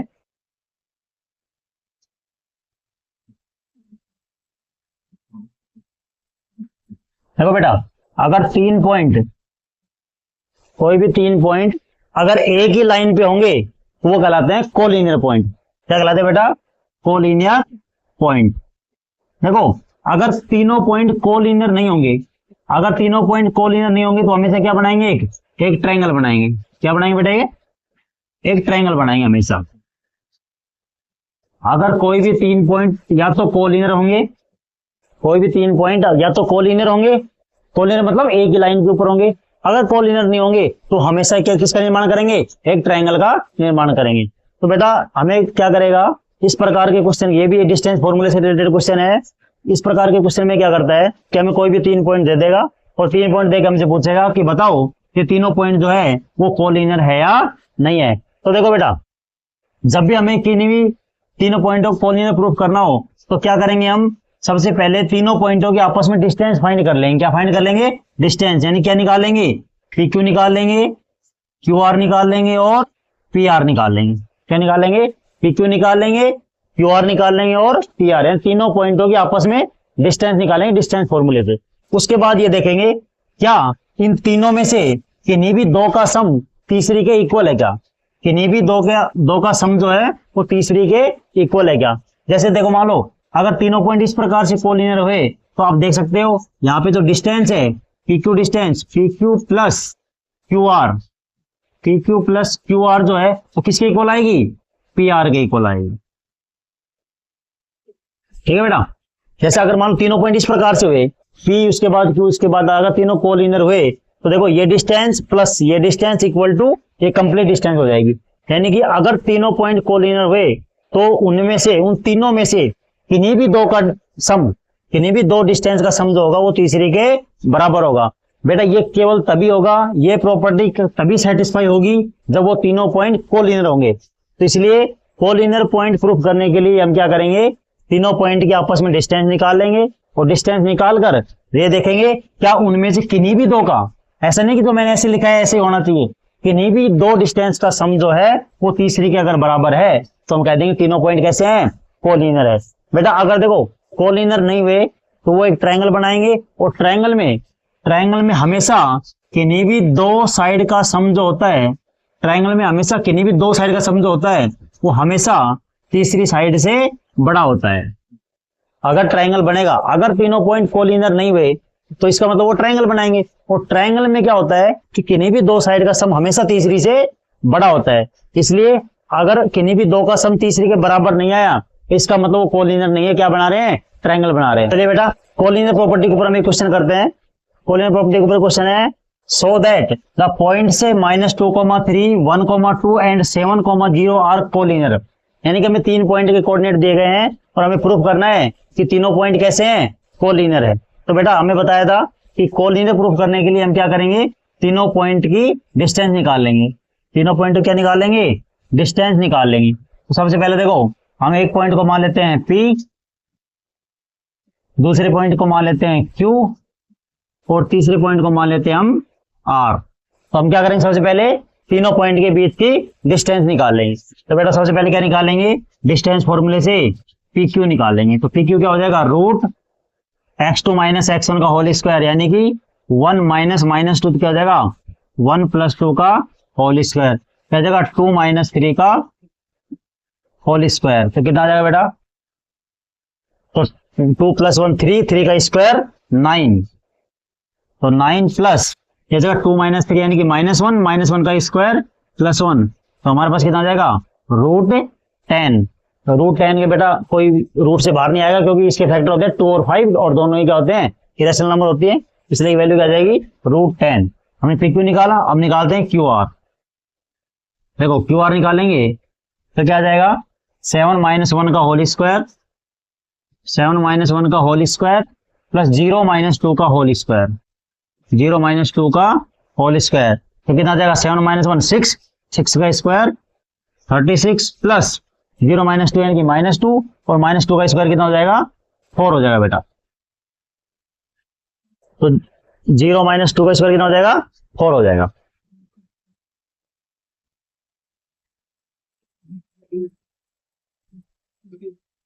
तो बेटा ये कितना हो जाएगा √40, और √40 के हम फैक्टर करना चाहे तो कितना हो जाएगा 4 × 10, और 4 का रूट क्या हो जाएगा 2 और 10 का √10।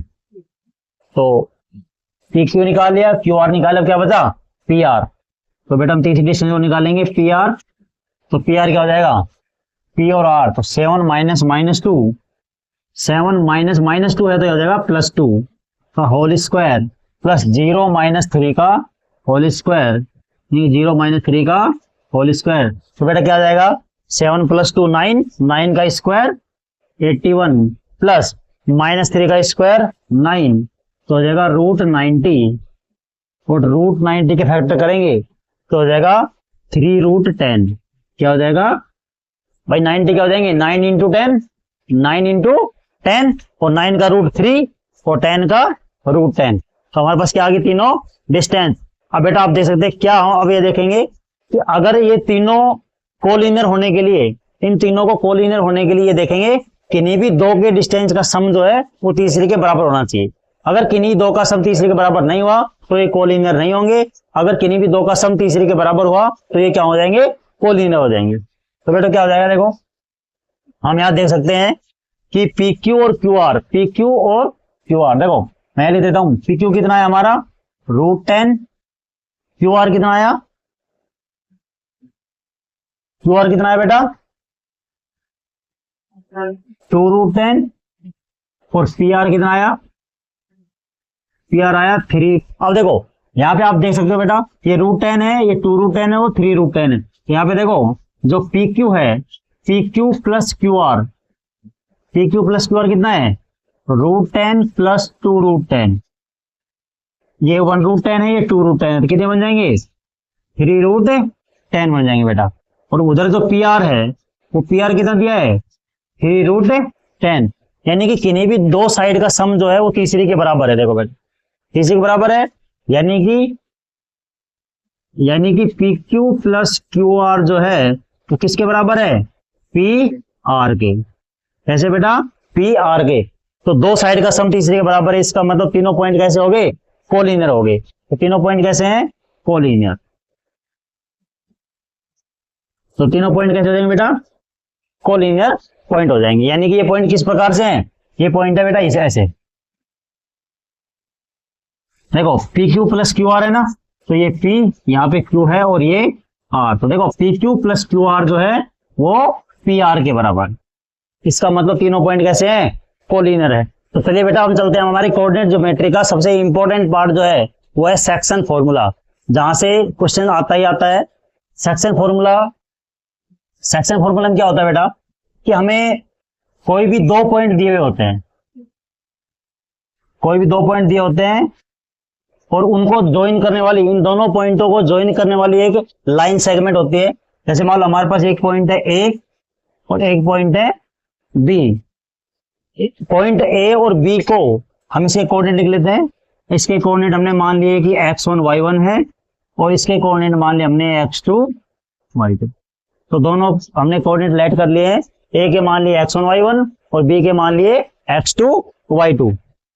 तो बेटा सेक्शन फॉर्मूले में क्या होता है कि हमें बोलेगा कि कोई दो पॉइंट ए और बी है जिनको ज्वाइन करने वाली एक लाइन सेगमेंट है, जिसको एक पॉइंट, तीसरा पॉइंट कोई सी, जिसको एक पॉइंट कोई सी जो है वो m/n में डिवाइड करता है।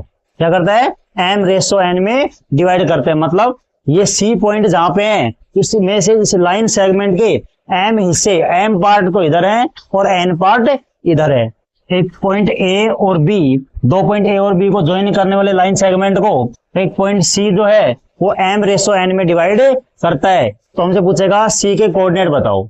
अगर हमें रेशो देगा, ये देगा और ये देगा, तो बोलेगा इस सी के कोऑर्डिनेट बताओ। तो इस सी के कोऑर्डिनेट क्या हो जाएंगे बेटा? हमने मान लिया कि सी के जो कोऑर्डिनेट एक्स कोमा वाई है, तो जो एक्स की वैल्यू होगी वो क्या हो जाएगी?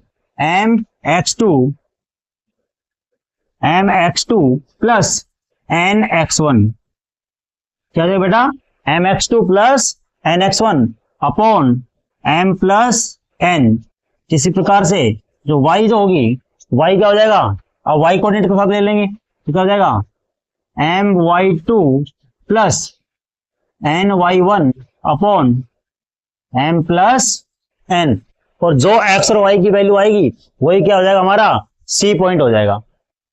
तो बेटा क्या कर सकते हैं, अगर हमें दो पॉइंटों को ज्वाइन करने वाले एक लाइन सेगमेंट दिया हो और हम उनको एक तीसरा पॉइंट सी जो है वो किसी दिए गए रेशियो में डिवाइड करता है, जैसे एम रेशियो एन में डिवाइड करता है, तो हम इस पॉइंट सी के कोऑर्डिनेट जो है इस फॉर्मूले की सहायता से निकाल सकते हैं। इसी फॉर्मूले को बोलते हैं सेक्शन फॉर्मूला। क्या बोलते हैं बेटा? Section formula. और ये जो पॉइंट सी है ये इस लाइन सेगमेंट को इंटरनली डिवाइड करता है। क्या करता है बेटा? एम रेशियो एन में इंटरनली डिवाइड करता है। तो बेटा ये तो है पहली बात, क्या कि जब सी जो है वो एम रेशियो एन में इनको डिवाइड करता हो तो सी के कोऑर्डिनेट हमारे ये होंगे। तो बेटा अगर सेकंड पॉइंट देखो, अगर बेटा ये पॉइंट जो है वो एम रेशियो एन की बजाय ये सी इन दोनों का मिड पॉइंट हो, ये सी क्या हो? इन दोनों का मिड पॉइंट हो। बेटा सेकंड पॉइंट है, मान लो ए और बी इन दोनों का सी जो है वो क्या हो? मिड पॉइंट हो। क्या हो बेटा? Mid point. तो देखो अगर मिड पॉइंट होगा तो हमारा जो एम रेशो एन की बजाय हमारा जो रेशो होगा वो क्या बन जाएगा? 1:1, यानी कि बराबर बराबर हिस्से होंगे। जितने पार्ट इधर होंगे उतने ही पार्ट इस लाइन के सेगमेंट के इधर होंगे। तो अगर सी मिड पॉइंट हुआ तो हमारा जो एम और एन की जो वैल्यू है वो क्या बन जाएगी? 1:1 बन जाएगी। और अगर हम इस फॉर्मूले में एम और एन की जगह 1:1 रख दें तो मिड पॉइंट का जो फॉर्मूला हो जाएगा, यानी इन दोनों को पॉइंटों को ज्वाइन करने वाली लाइन सेगमेंट का जो मिड पॉइंट आएगा तो उसकी वैल्यू क्या जाएगी? देखो x की वैल्यू क्या जाएगी? M X two. देखो एम और एन की जगह 1:1 रख देंगे, क्या बन जाएगा? x1 plus x2/2। क्या बन जाएगा? x1 plus x2/2। ऐसे ही y क्या जाएगा? y1 plus y2/2। तो बेटा ये क्या है? ये है मिड पॉइंट फॉर्मूला। क्या है बेटा? Mid point formula. यानी कहने का मतलब अगर जो पॉइंट सी है वो इस लाइन सेगमेंट को एम रेशो एन की बजाय कहां पे काटे? मिड पॉइंट पे कट करे। मिड पॉइंट पे कट करता है तो ये जो मिड पॉइंट का फॉर्मूला है उसमें एम और एन की जगह में अगर 1:1 रख देंगे तो ये फॉर्मूला इसमें चेंज हो जाएगा और ये फॉर्मूला कहलाता है मिड पॉइंट। तो जब भी हमें किन्हीं दो पॉइंटों का मिड पॉइंट निकालना होगा तो हम सीधा क्या करेंगे? एक्स कोऑर्डिनेट का क्या ले लेंगे? एक्स कोऑर्डिनेट का ले लेंगे, एवरेज ले लेंगे, यानी कि दोनों को ऐड करके 2 से डिवाइड कर देंगे और वाई कोऑर्डिनेट को ऐड करके 2 से डिवाइड कर देंगे। तो हमें जो पॉइंट मिलेगा वो क्या मिलेगा? मिड पॉइंट मिल जाएगा। तीसरा पॉइंट, तीसरी बात जो सबसे इंपॉर्टेंट है बेटा, सबसे इंपॉर्टेंट बात क्या है कि देखो यहाँ पे हमारे पास जो है कितनी चीजें हैं? 4 चीजें हैं। कौन कौन सी? Point a, point b, point c और हमारा रेशो एम रेशो एन। यानी कि हमें क्या होगा, जब भी कोई क्वेश्चन देगा इन चारों में से कोई तुम्हें 3 चीज देगा, इन चारों में से कोई भी 3 चीज देगा और उनमें से हमसे एक चीज पूछेगा। अगर मान लो उसने तीनों पॉइंट दिया तो हमसे रेशो पूछेगा। अगर एक रेशो और कोई भी 2 पॉइंट दे दिए तो तीसरा ये पूछ लेगा। चाहे ये दोनों पॉइंट देकर रेशो देकर ये पूछ सकता है। यानी कि इन चारों में से कोई भी 3 हमें चीज मिलेगी और चौथी चीज हमें बतानी है। तो देखो बेटा अगर हमसे ये दोनों पॉइंट दे और रेशो दे, सी पूछे तो हम ये फॉर्मूला यूज करना है। और अगर हमें रेशो की बजाय मिड पॉइंट बोल दे वो कि सी मिड पॉइंट है तो सी के कोऑर्डिनेट बताओ और इन दोनों के हमें कोऑर्डिनेट मिले तो मिड पॉइंट फॉर्मूले से हम ये पॉइंट निकाल लेंगे। और अगर हमें मान लो 2 पॉइंट हमें दिए, दोनों पॉइंट के कोऑर्डिनेट हमें दे दिए, मान लो x1, y1 और दूसरे दे दिए हमें x2, y2। मान लो हमें ए और बी दोनों पॉइंट दे दिए और कह दिए इसको एक पॉइंट सी जो है, एक पॉइंट सी है और सी के भी हमें कोऑर्डिनेट मान लो दिए गए हैं। तो हमें किस किस के कोऑर्डिनेट है हमारे पास, ए के भी हैं, बी के भी हैं और सी के भी हैं। और कह रहा है कि बताओ ये सी पॉइंट जो है वो इन दोनों पॉइंट को ज्वाइन करने वाली लाइन सेगमेंट को किस रेशो में डिवाइड करता है, यानी कि हमसे रेशो पूछे। तो जब भी हमसे रेशो पूछेगा तो हम यहाँ पे रेशो क्या मानेंगे, हमेशा के रेशो 1 मानेंगे बेटा। जब भी हमसे रेशो पूछेगा तो हमेशा रेशो हम क्या लेंगे, के रेशो 1 पूछेगा। ऐसा क्यों लेते हैं बेटा, ऐसा इसलिए लेते हैं बेटा, अगर हमने रेशो एम रेशो एन माना तो हमारे पास 2 वेरिएबल हो जाएंगे, और 2 वेरिएबल को सोल्व करने के लिए हमें कितने इक्वेशन जरूरत पड़ेगी, फिर 2 इक्वेशन जरूरत पड़ेगी। इसलिए हम क्या करते हैं, देखो एम रेशो एन जो होता है, एम रेशो एन जो होता है इसको एन से डिवाइड कर देते हैं, तो ये बन जाता है M upon N ratio N upon N क्या बन जाएगा, 1 बन जाएगा बेटा। क्या बन जाएगा, 1। और इसको क्या मान लेते हैं हम, के मान लेते हैं, तो क्या बन जाता है, के रेशो 1 बन जाएगा। तो बेटा जब भी हमें रेशो फाइंड करना होगा, तो रेशो फाइंड करना होगा तब तो हम ये यूज करेंगे, और रेशो फाइंड नहीं करना होगा तो हम इन दोनों में से यूज करेंगे, यानी कि ये वाला यूज करेंगे, फर्स्ट वाला।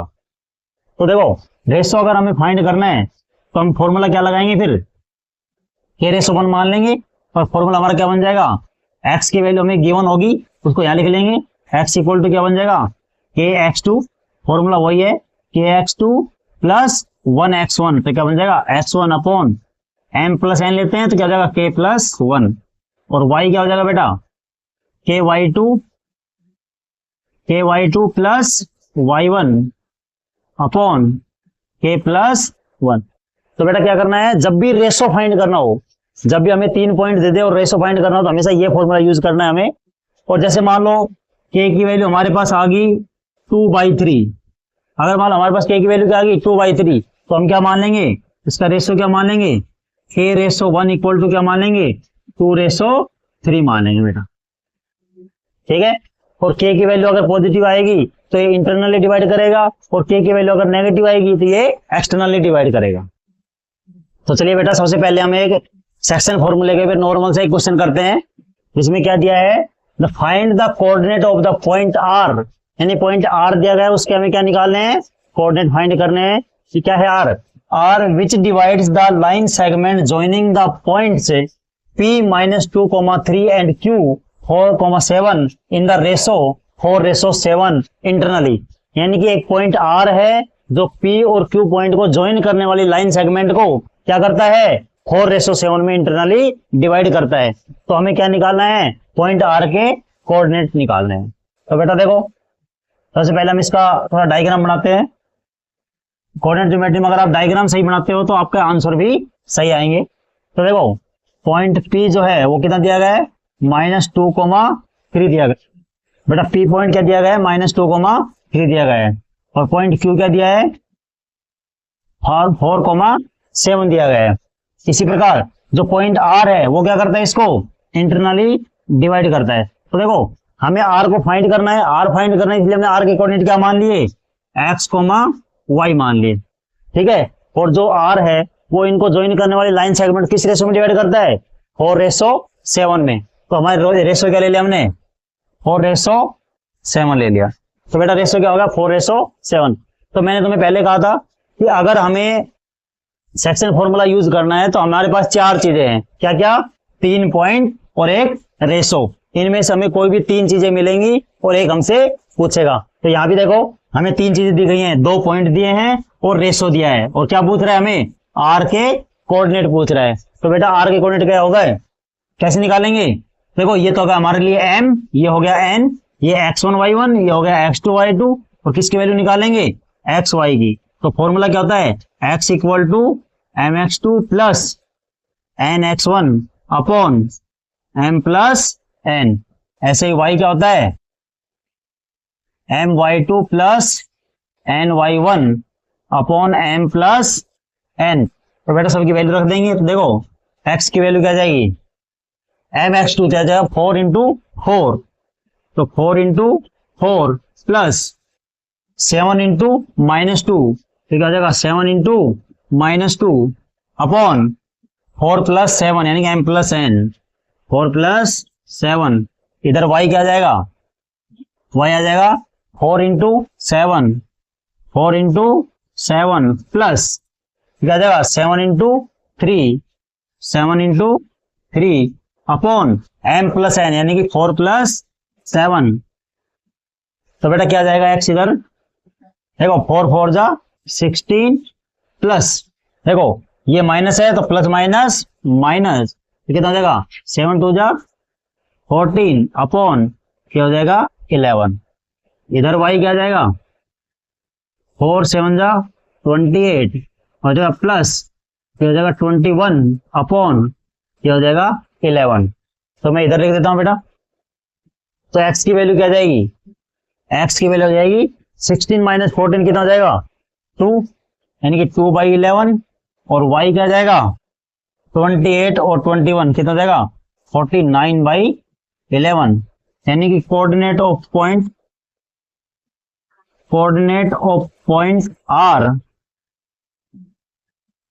पॉइंट का हमारे कोऑर्डिनेट क्या जाएंगे x, y, यानी कि 2/11 एंड 49/11।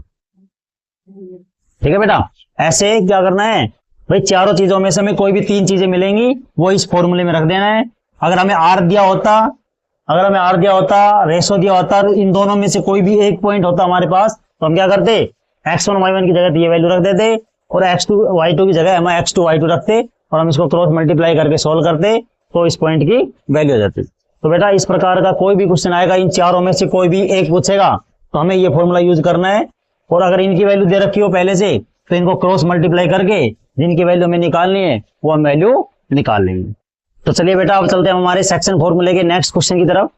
तो बेटा देखो किस प्रकार क्वेश्चन आ सकता है, ठीक है, in what ratio does the point -2,3 divides the line segment joining the point -3,5 and 4,-9, यानी कि क्या कह रहा है ये, एक पॉइंट है कौन सा -2,3 जो क्या करता है डिवाइड करता है किसको, इन दोनों पॉइंटों को ज्वाइन करने वाली लाइन सेगमेंट को। तो देखो बेटा सबसे पहले हम इसका थोड़ा डायग्राम बनाते हैं, डिनोट करते हैं इसको। कैसे क्या दिया है कि एक लाइन सेगमेंट दी गई है, कौन कौन से पॉइंट ज्वाइन करते हैं इनको, ये तो मान लो इसको P ज्वाइन करता है कौन सा -3,5, और एक पॉइंट क्या करता है Q ज्वाइन करता है कौन सा 4,-9। ये कह रहा है इन दोनों पॉइंटों को ज्वाइन करने वाली जो लाइन सेगमेंट है उसको कौन सा पॉइंट डिवाइड करता है, ये वाला पॉइंट डिवाइड करता है। और मान लो हम इसको मान लेते हैं R, और क्या पॉइंट है -2,3। तो कह रहा है ये बताओ ये पॉइंट जो है इन दोनों को ज्वाइन करने वाले लाइन सेगमेंट को किस रेशो में डिवाइड करेगा। तो मैंने पहले कहा था जब हमने यहाँ लिखा था कि अगर हमें रेशो फाइंड करना है तो रेशो में क्या लेंगे हमेशा K/1 निकालेंगे, क्या लेंगे हमेशा K/1।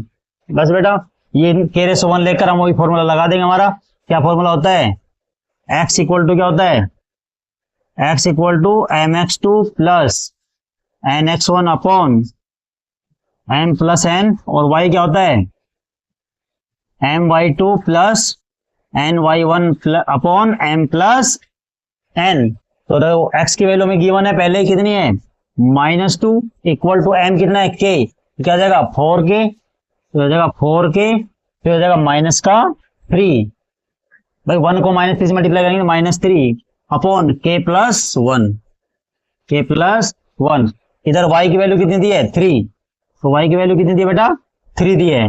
भाई हम x और y किसको मानते थे, इन्हीं पॉइंट को तो मानते हैं x और y, तो इसका मतलब अब की बार क्या है x और y की हमें वैल्यू दी गई है, तो x और y की जगह देखो x की जगह में क्या रख दिया -2 रख दिया, और y की जगह रख देंगे 3 रख देंगे। अब देखो m और n की जगह क्या है k और 1 है, तो क्या हो जाएगा k और y2 कितना है -9, तो हो जाएगा -9k प्लस n1 यानी कि 5 अपॉन k प्लस 1। तो बेटा ये क्या देखो क्रॉस मल्टीप्लाई कर देंगे, क्रॉस मल्टीप्लाई करेंगे क्या जाएगा -2k -2 इक्वल टू क्या हो जाएगा 4k -3। ऐसे इसको तो बेटा इन दोनों में से किसी एक को सोल्व कर लेंगे तो हमारी वैल्यू है ना वो सेम आएगी। देखो क्या हो जाएगा 3k plus 3 equal to -9k plus 5। तो देखो इसको अगर मैं वहां करता हूं, इस 4k को इधर लाएंगे तो क्या बन जाएगा -2k -4k, 4k को हम इधर लाए तो माइनस का हो गया, और -2 को इधर ले जाएंगे तो प्लस का हो जाएगा, तो क्या हो जाएगा -3 प्लस 2। और इसमें देखो 9k को इधर लाएंगे तो क्या बन जाएगा 3k plus 9k equal to, ये पहले से 5 है और 3 इधर जाएगा तो -3 हो जाएगा, 5 माइनस 3 हो जाएगा माइनस का 6k और ये हो जाएगा माइनस का 1, ये हो जाएगा 12k और ये हो जाएगा 2। तो यहाँ से k कितना आ जाएगा, माइनस से माइनस कैंसिल, k आ जाएगा 1/6 और यहाँ से भी k कितना आ जाएगा 2/12 यानी कि 1/6। तो बेटा मैंने क्या कहा था, जो भी k की वैल्यू आएगी वो हमारा क्या आ जाएगा रेशो, तो k रेशो 1 कितना आ जाएगा 1/6। तो हमारा रेशो क्या आ जाएगा बेटा 1/6। तो ध्यान रखना बेटा ये क्वेश्चन बहुत इंपॉर्टेंट है, जब भी हमें रेशो फाइंड करना हो और तीनों पॉइंट दिए गए हो हम ये फॉर्मूला यूज कर लेंगे।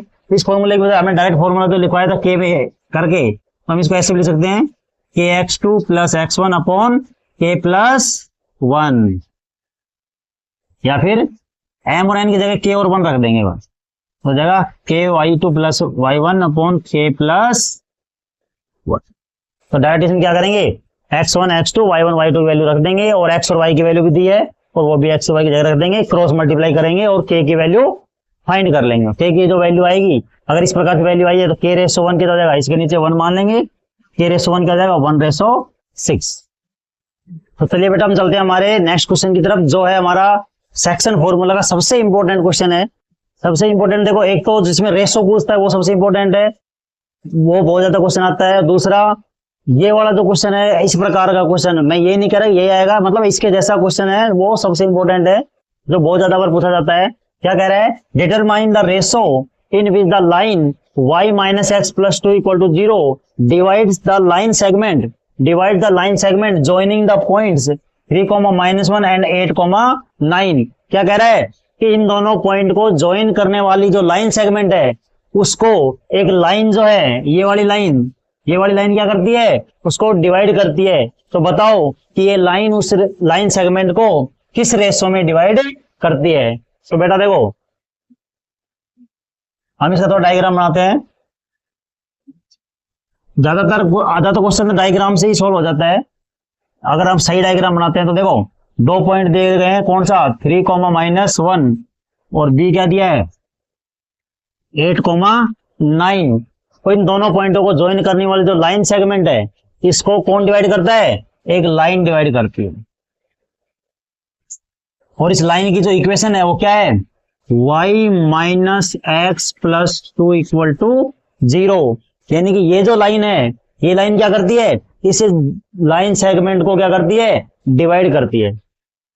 तो बेटा देखो ये जो पॉइंट यहाँ पे आएगा जहां पे ये कट करेगी, हम मान लेते हैं इसके कोऑर्डिनेट जो है वो x, y है। क्या है बेटा, x, y है। तो देखो ये क्वेश्चन बेटा 3 प्रकार से आ सकता है। कितने प्रकार से, 3 प्रकार से। कैसे हो सकता है, इस लाइन की जगह वो बोल दे x एक्सिस डिवाइड करता है। क्या बोल देगा, x एक्सिस डिवाइड करता है। इस लाइन की जगह क्या दे सकता है वो, x एक्सिस। हो सकता है इसकी जगह क्या दे दे वो, x एक्सिस की जगह y एक्सिस भी दे सकता है। तो बेटा तीनों क्वेश्चन जो है देखो ये दोनों एक जैसे होंगे और ये इन दोनों से अलग होगा, लेकिन मैं इन 3 क्वेश्चन कराने की बजाय मैं एक ही क्वेश्चन कराऊंगा, लेकिन मैं आपको बता सकता हूं कि तीनों में कैसे कैसे करना है। तो देखो ये तो मैं कराऊंगा अभी बता देंगे, लेकिन ये देखो अगर वो बोलता है कि इन 2 पॉइंटों को ज्वाइन करने वाली लाइन को एक्स एक्सिस डिवाइड करता है, तो मैंने क्या कहा था, एक्स एक्सिस पर वाई कोऑर्डिनेट हमेशा 0 होता है, इसलिए हमें ये जो पॉइंट लेंगे जब इसके कोऑर्डिनेट मानेंगे तो वाई कोऑर्डिनेट को हम क्या ले लेंगे, 0 ले लेंगे, और एक्स कोऑर्डिनेट क्या मान लेंगे, एक्स मान लेंगे। ठीक है, और हमें जब रेशो फाइंड करना होगा तो हम इसको मान लेंगे के रेशो 1 मान लेंगे। तो बेटा देखो इसके कोऑर्डिनेट हमें गिवन होंगे, इसके कोऑर्डिनेट हमें गिवन है, इन दोनों के कोऑर्डिनेट मिलेंगे, के रेशो 1 मान लेंगे, रेशो में फाइंड करना है। और बात आएगी जब इस पॉइंट की, तो ये पॉइंट हमें गिवन नहीं है, लेकिन हम अगर वो एक्स एक्सिस कट कर रहा है तो हमें पता है एक्स एक्सिस के ऊपर जो भी पॉइंट होगा तो उसका वाई कोऑर्डिनेट 0 होगा, हम इसका वाई कोऑर्डिनेट क्या ले लेंगे, 0 ले लेंगे। जब हम इसमें एक्स और 0 की वैल्यू निकालेंगे तो देखो एक्स के लिए फॉर्मूला लगाएंगे पहले, और फिर इधर जब इसका सेकंड कोऑर्डिनेट वाई कोऑर्डिनेट निकाल तो इसके लिए लगाएंगे, तो इसका सेकंड कोऑर्डिनेट क्या है, वाई कोऑर्डिनेट क्या है, इसका 0 है। तो जब 0 में वैल्यू निकालेंगे तो इसमें जब क्रॉस मल्टीप्लाई करेंगे तो यहां से हमें किसकी वैल्यू मिल जाएगी, के की वैल्यू मिल जाएगी। इसी प्रकार अगर वाई एक्सिस डिवाइड करता है लाइन सेगमेंट को, तो ये जो पॉइंट यहाँ पे कट करेगा, तो इसके पॉइंट हमें क्या लेने हैं, कोऑर्डिनेट क्या लेने हैं, वाई एक्सिस पे एक्स क्या होगा 0, तो यानी कि इसका जो एक्स कोऑर्डिनेट है उसको हम क्या ले लेंगे 0, और जब हम इसमें सेक्शन फॉर्मूला लगाएंगे तो जो एक्स वाला पार्ट आएगा उसको हम क्रॉस मल्टीप्लाई करके सोल्व करेंगे, तो हमारे पास डायरेक्ट किसकी वैल्यू आ जाएगी, के की वैल्यू आ जाएगी।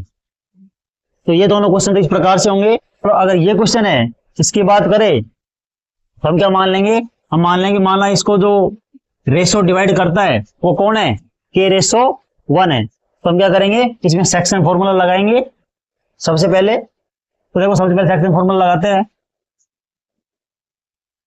तो क्या हो जाएगा बेटा, डायरेक्ट लिखता हूं मैं सेक्शन फॉर्मूला। तो एक्स क्या आ जाएगा, एक्स क्या आ जाएगा के 8 यानी कि 8k plus 3 upon k plus 1, और y कोऑर्डिनेट क्या आ जाएगा बेटा 9k प्लस -1, क्या हो जाएगा 9k minus 1 upon k plus 1। तो बेटा देखो हमने क्या किया, सेक्शन फॉर्मूला लगाया के 8k plus 3 upon k plus 1 और 9k minus 1 upon k plus 1। तो हमारे पास किसकी वैल्यू आ गई, इस पॉइंट C की वैल्यू आ गई x, y की। और अब देखो बेटा हम देख सकते हैं कि हमारा जो C पॉइंट है वो इस लाइन सेगमेंट के ऊपर भी है, और ये C पॉइंट जो है हमारी इस लाइन के ऊपर भी है। तो हमें पता है कि जो भी पॉइंट जिस भी लाइन सेगमेंट के ऊपर होता है वो उसकी इक्वेशन को क्या करता है, सेटिस्फाई करता है। कोई भी पॉइंट जिस लाइन की इक्वेशन के जिस लाइन के ऊपर होगा उस लाइन की इक्वेशन को हमेशा क्या करेगा, सेटिस्फाई करेगा। इसका मतलब पॉइंट C जो है वो इस लाइन के ऊपर है, तो इस लाइन की इक्वेशन को क्या करेगा, सेटिस्फाई करेगा। और यही इसमें इंपॉर्टेंट पार्ट है कि ये जो C के जो कोऑर्डिनेट आएंगे x और y, इन दोनों को हमें क्या करना है, इस लाइन की इक्वेशन में पुट कर देना है। और लाइन की इक्वेशन जब पुट कर दोगे उसको सोल्व करोगे तो k की हमें वैल्यू मिल जाएगी। तो देखो हम इसमें पुट करते हैं पॉइंटों को, तो क्या हो जाएगा, तो इक्वेशन हमें क्या दी गई है, y minus X plus 2 equal to 0। तो देखो y की जगह हम क्या रख देंगे, ये क्या है y की जगह 9k minus 1 upon k plus 1, उसके बाद माइनस x क्या है 8k plus 3 upon k plus 1 plus 2 equal to 0। बेटा जब भी माइनस आ जाए तो ब्रैकेट ले लिया करो ताकि हमसे कोई गलती ना हो। अब देखो अब इन दोनों का एलसीएम लेंगे, तीनों का एलसीएम क्या आएगा k प्लस 1। तो देखो k प्लस 1 कैंसिल करेंगे, क्या आएगा 9k माइनस 1, फिर क्या है माइनस, देखो k प्लस 1 कैंसिल हो क्या बचेगा 8k प्लस 3, लेकिन बाहर माइनस है इसलिए दोनों किसी हो जाएंगे माइनस के, तो क्या बन जाएगा 8k माइनस 3 प्लस, देखो 2 के नीचे कुछ भी नहीं है तो इसका मतलब 1 है, तो 1 इससे मल्टीप्लाई करेंगे, फिर ये जो वैल्यू आएगी उसको 1 को इससे डिवाइड करेंगे, 1 से इसको डिवाइड करेंगे, जो वैल्यू क्या आएगी k प्लस 1, और k प्लस 1 को मल्टीप्लाई करेंगे इससे 2 से। या हम बोल सकते हैं अगर नीचे 1 है तो ये वैल्यू किससे मल्टीप्लाई हो जाएगी 2 से, तो क्या हो जाएगा 2k प्लस 2। एलसीएम तो आपको आते होंगे करने, तो 2 को मल्टीप्लाई कर देंगे 2k प्लस 2, और इधर क्या है इक्वल टू 0। अब इनको इकट्ठा कर लेंगे, इसको क्रॉस मल्टीप्लाई कर देंगे, तो ये वैल्यू इधर जाकर किससे मल्टीप्लाई होगी 0 से मल्टीप्लाई होगी, तो 0 से मल्टीप्लाई होगी क्या हो जाएगा 0।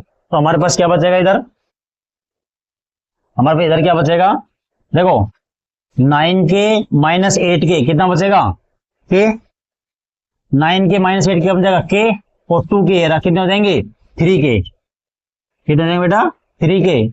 और इधर तो देखो ये है माइनस का 1 माइनस का 3 तो हो जाएंगे माइनस के 4 प्लस के 2, तो कितने बचेंगे माइनस के 2 बच जाएंगे, क्या हो जाएंगे माइनस के 2 इक्वल टू, ये वैल्यू 0 से मल्टीप्लाई होगी तो क्या बन जाएगी जाके 0।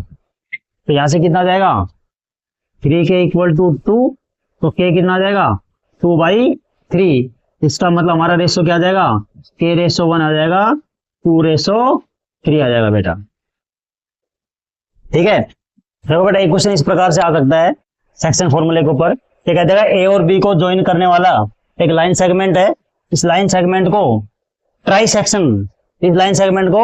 सेक्शन करने वाले पॉइंट के कोऑर्डिनेट बताओ। तो देखो एक लाइन सेगमेंट को ट्राई सेक्शन यानी कि इक्वल 3 पार्ट्स में डिवाइड करना, तो इक्वल 3 पार्ट में किसी भी लाइन सेगमेंट को इक्वल 3 पार्ट में डिवाइड करने के लिए हमें 2 पॉइंट की जरूरत पड़ेगी। कितने पॉइंट की? 2 पॉइंट की। तो इसके कितने सेक्शन हो जाएंगे? Try section. कितना? 1, 2 और 3। तो ट्राई सेक्शन हो गया। तो ये मान लेंगे हम, ये हो गया सी और ये हो गया डी। देखो बेटा, हमें इसके कोऑर्डिनेट गिवन मिलेंगे और हमें इसके कोऑर्डिनेट मिलेंगे। तो बेटा ये कह देगा कि सी और डी के कोऑर्डिनेट बताओ। क्या पूछेगा? सी और डी के कोऑर्डिनेट बताओ। तो देखो बेटा, अगर ये तीनों पार्ट इक्वल है तो हमारा जो रेशो होगा वो क्या हो गया? 1:1:1। तो जब भी ट्राई सेक्शन की बात आएगी तो बीच में कितने पॉइंट आएंगे? 2 पॉइंट आएंगे। 2 पॉइंट मिलकर तो इसको 3 पार्ट में डिवाइड करेंगे, इक्वल 3 पार्ट में। और पार्ट जब इक्वल है तो हमारा रेशो क्या हो जाएगा? 1:1:1। तो देखो, जब हमें पॉइंट सी के कोऑर्डिनेट निकालने होंगे, जब हम पॉइंट सी के कोऑर्डिनेट निकालेंगे तो हम जो रेशो लेंगे वो क्या लेंगे? देखो, जब सी के कोऑर्डिनेट निकालेंगे तो डी को भूल जाएंगे। क्या करेंगे? तो सी के कोऑर्डिनेट निकालेंगे तो डी को भूल जाएंगे, और डी को भूल जाएंगे तो हमारा जो रेशो होगा सी के लिए, हमारा रेशो तो क्या हो जाएगा? तो देखो, सी के इधर तो कितने पार्ट है? 1 पार्ट है, और सी के दूसरी तरफ देखो 1 और 1 2। कितने पार्ट है? 2 पार्ट है। तो जब हम सी के लिए सी के कोऑर्डिनेट निकालेंगे तो हम रेशो क्या ले लेंगे? 1:2। और ये रेशो हो जाएगा, ये दोनों पॉइंट हो जाएंगे, और सेक्शन फॉर्मूला लगा के क्या निकालेंगे? हम सी के कोऑर्डिनेट निकालेंगे।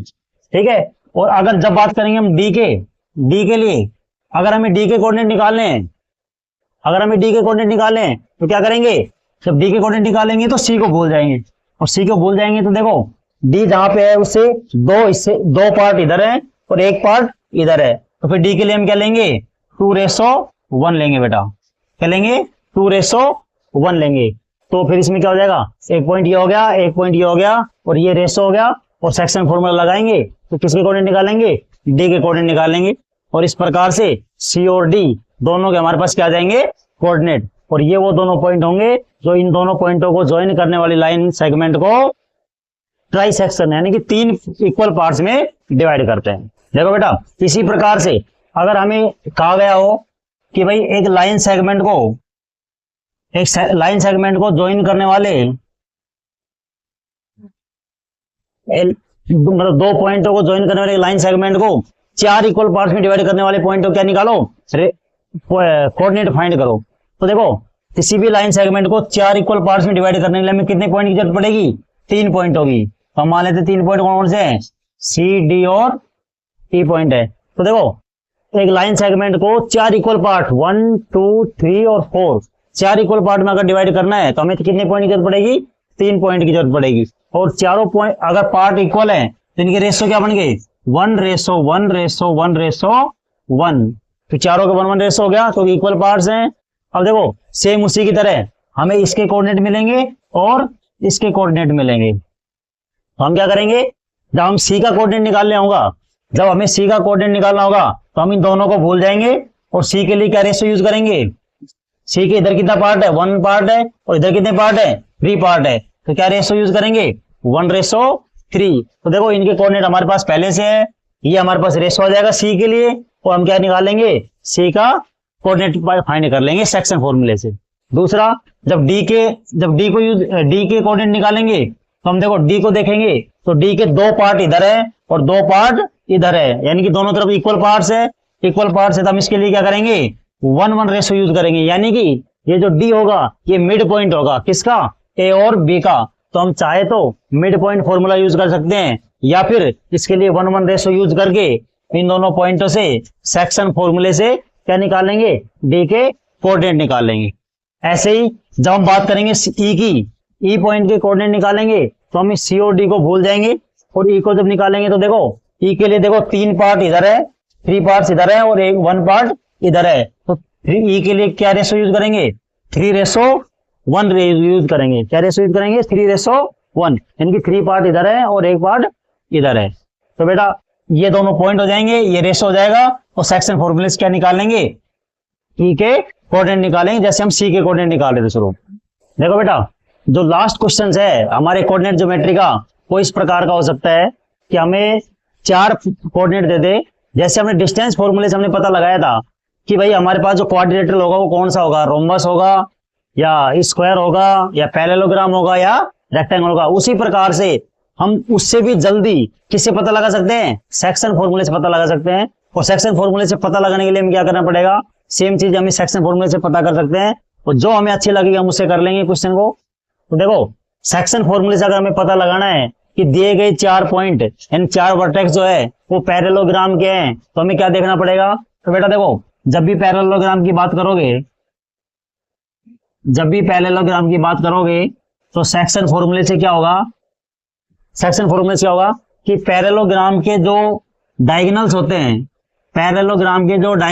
हैं वो एक दूसरे को क्या करते हैं, बाइसेक्ट करते हैं। क्या करते हैं बेटा, बाइसेक्ट करते हैं, मतलब ये वाला पार्ट इसके बराबर होगा और ये वाला पार्ट इसके बराबर होगा। तो हम क्या लिख सकते हैं, डायगोनल क्या करते हैं, बाइसेक्ट।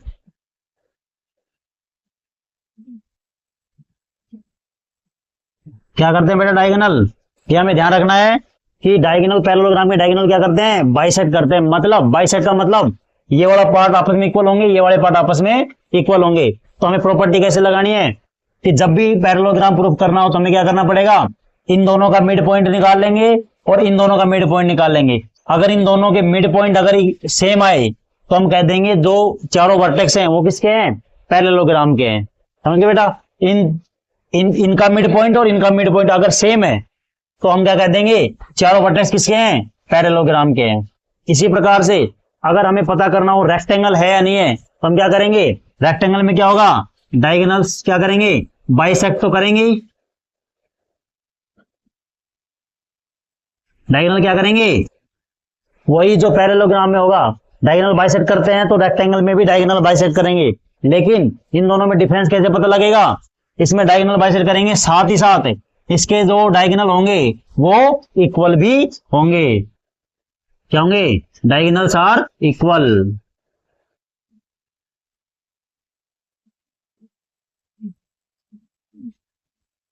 ठीक है बेटा, जब हमें पता लगाना हो कि ये रेक्टेंगल है या नहीं तो देखेंगे पहले तो डायगोनल बाइसेक्ट करते ही नहीं करते, मतलब इनका मिड पॉइंट सेम हो और साथ ही साथ इनके डायगोनल भी क्या हो, इक्वल हो। यानी कि पी आर निकालेंगे डिस्टेंस फॉर्मूले से और एस क्यू निकालेंगे डिस्टेंस फॉर्मूले से। डायगोनल बाइसेक्ट भी करते हो और डायगोनल इक्वल भी हो तो हमारा जो क्वाड्रिलेटरल होगा वो क्या होगा, रेक्टेंगल होगा। ठीक है, अगर बात करना हो हमें रोम्बस की तो रोम्बस में क्या होगा बेटा,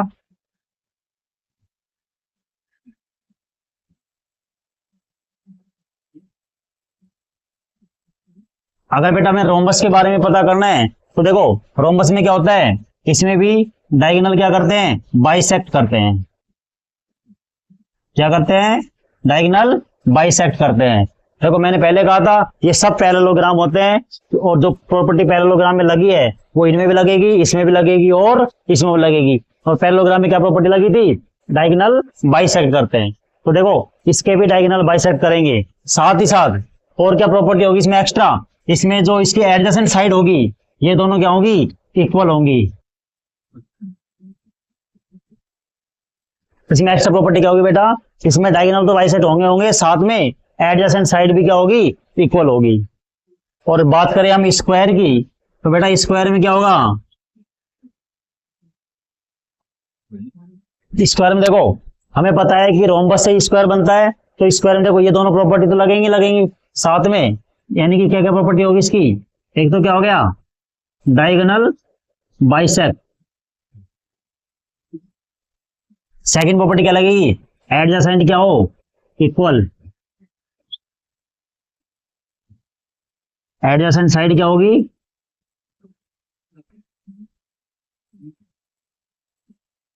ये क्या होगी, एडजेसेंट क्या होगी, इक्वल होगी। और थर्ड प्रॉपर्टी इसमें जो है एक्स्ट्रा और लगेगी वो क्या लगेगी, diagonals are equal. Diagonals are equal. तो बेटा ध्यान रखना क्या कि पैरेललोग्राम में डायगोनल क्या करते हैं, बाइसेक्ट करते हैं। यानी कि ये पॉइंट जो होता है वो इसका और इसका दोनों का मिड पॉइंट होता है। ठीक है, ऐसे रेक्टेंगल में क्या होता है, डायगोनल ये तो मिड पॉइंट होता है, यानी डायगोनल तो बाइसेक्ट करते हैं, साथ ही दोनों डायगोनल भी क्या होते हैं, इक्वल होते हैं। तो इससे हमें क्या पता लग जाएगा, रेक्टेंगल का। और रोम्बस में क्या होता है कि डायगोनल तो बाइसेक्ट करते हैं, साथ में एडजेसेंट साइड मतलब जो साइड आपस में जुड़ी हुई होती है। यानी जैसे ये और ये दोनों कैसी होंगी, इक्वल होंगी। तो एडजेसेंट क्या साइड क्या होती है, इक्वल होती है, तो क्या बन जाता है, रोम्बस। और दूसरा यानी कि फोर्थ स्क्वायर, स्क्वायर में क्या होगा, डायगोनल बाइसेक्ट भी करेंगे, एडजेसेंट साइड इक्वल भी होगी, और साथ ही साथ ये जो डायगोनल है, इसके जो डायगोनल है वो भी क्या होंगे, इक्वल होंगे। इसमें तीनों प्रॉपर्टी लगेगी। ठीक है बेटा, इसमें हम एक लास्ट क्वेश्चन करते हैं और उसके बाद इसको खत्म करते हैं। तो चलिए बेटा अब चलते हैं हमारे लास्ट क्वेश्चन की तरफ, जो है बहुत ही इंपॉर्टेंट। क्या है ये क्वेश्चन, जो है वो पैरेललोग्राम के ऊपर बेस्ड है। The three vertices of the parallelogram taken in order are 2 -1 3 4 -2, 3 find the fourth vertex. यानी एक पैरेललोग्राम है जिसके हमें कितने वर्टेक्स दिए गए हैं, 3 वर्टेक्स दिए गए हैं, और हमें कौन सा वर्टेक्स निकालना है, चौथा वर्टेक्स हमें फाइंड करना है। तो बेटा हमें पता है पैरेललोग्राम का हमने क्या प्रॉपर्टी पढ़ी, पैरेललोग्राम में जो डायगोनल्स होते हैं वो एक दूसरे को क्या करते हैं, बाइसेक्ट करते हैं। बाइसेक्ट मतलब इन दोनों का जो मिड पॉइंट होता है, यानी कि इसका मिड पॉइंट और इसका मिड पॉइंट जो होता है वो क्या होता है, सेम होता है। और बेटा यही प्रॉपर्टी हम इसमें लागू करते हैं। तो देखो हमें पैरेललोग्राम बना लेते हैं इधर, और हमें जो पॉइंट दे गए वो हम एक ऑर्डर में लिखते हैं। पॉइंट है 2, -1, 2 है 3, 4, R है -2, 3, और हमें ये पॉइंट फाइंड करना है जिसको हम क्या मान लेते हैं, x, y। क्या मान लेते हैं, x, y। तो चाहो तो x4 y4 मान सकते हो। तो बेटा हमें क्या करना है, तीनों वर्टेक्स दे रखे हैं, चौथा वर्टेक्स हमें फाइंड करना है। और ये क्या गिवन है, पैरेललोग्राम। क्या गिवन है, पैरेललोग्राम। और अब जानते हैं पैरेललोग्राम की प्रॉपर्टी क्या होती है कि ये जो पॉइंट होता है, ये इन दोनों का क्या होता है, मिड पॉइंट होता है। मिड पॉइंट मतलब दोनों का मिड पॉइंट सेम होता है। ये देखो ये पॉइंट है, ये दोनों में कॉमन है, इसका मतलब ये जो मिड पॉइंट होगा वो दोनों का इक्वल होगा। इसलिए हम क्या करेंगे, मिड पॉइंट का फॉर्मूला लगा देंगे। सेक्शन फॉर्मूला क्या पढ़ा हमने, मिड पॉइंट का। तो मिड पॉइंट का फॉर्मूला निकालेंगे दोनों का, इसका मिड पॉइंट निकालेंगे, इसका मिड पॉइंट निकालेंगे, दोनों क्या रख देंगे, इक्वल रख देंगे। तो क्या जाएगा बेटा, देखो इन दोनों का मिड पॉइंट क्या आएगा, क्या पढ़ा था हमने, x1 + x2/2। चलो मैं फॉर्मूला लिख देता हूं पहले। क्या हो जाएगा, x1 + x2/2 है ना, और y1 + y2/, ये हमने फॉर्मूला पढ़ा था मिड पॉइंट का। अब देखो इन दोनों में लगा देंगे फॉर्मूला और इन दोनों में फॉर्मूला लगा देंगे। तो क्या हो जाएगा, देखो 2 + -2 तो हो जाएगा 2 - 2/2, और इसमें क्या हो जाएगा, -1 + 3 y कोऑर्डिनेट -1 + 3/2। तो ये मिड पॉइंट तो किसका हो जाएगा, इन दोनों का मिड पॉइंट आ जाएगा, और ये इनका मिड पॉइंट और इनका मिड पॉइंट इक्वल होगा। इसलिए हम क्या ले रहे हैं, इक्वल टू इन दोनों का मिड पॉइंट निकालना। देखो क्या आएगा, x यानी x + 3/2, x + 3/2, और क्या आएगा, y + 4/2, तो y + 4/2। तो हमने क्या किया, पैरेललोग्राम की प्रॉपर्टी लगाई है कि इन दोनों का मिड पॉइंट जो होता है वो सेम होता है, मतलब डायगोनल क्या करते हैं, बाइसेक्ट करते हैं। तो हमने इसका मिड पॉइंट निकाला, ये आया, और इसका मिड पॉइंट निकाला तो ये आया।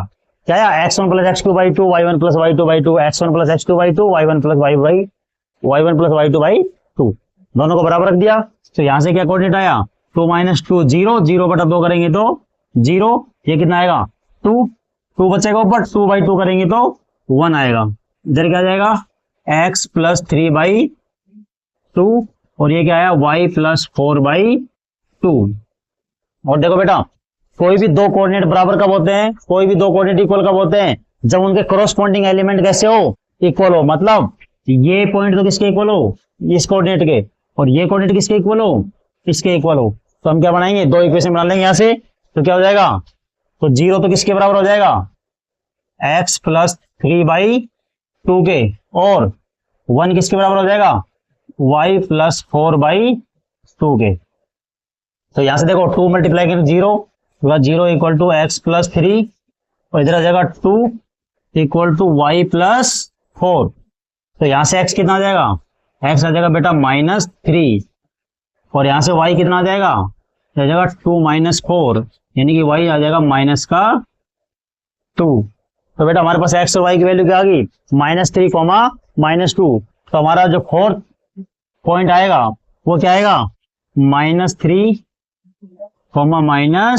-2, -3, -2, ये हमारा क्या हो जाएगा, फोर्थ वर्टेक्स हो जाएगा। अगर आपको हमारा ये वीडियो अच्छा लगा हो तो हमारे चैनल को सब्सक्राइब कीजिए, हमारे वीडियो को लाइक कीजिए और ज़्यादा से ज़्यादा शेयर कीजिए। Thank you so much.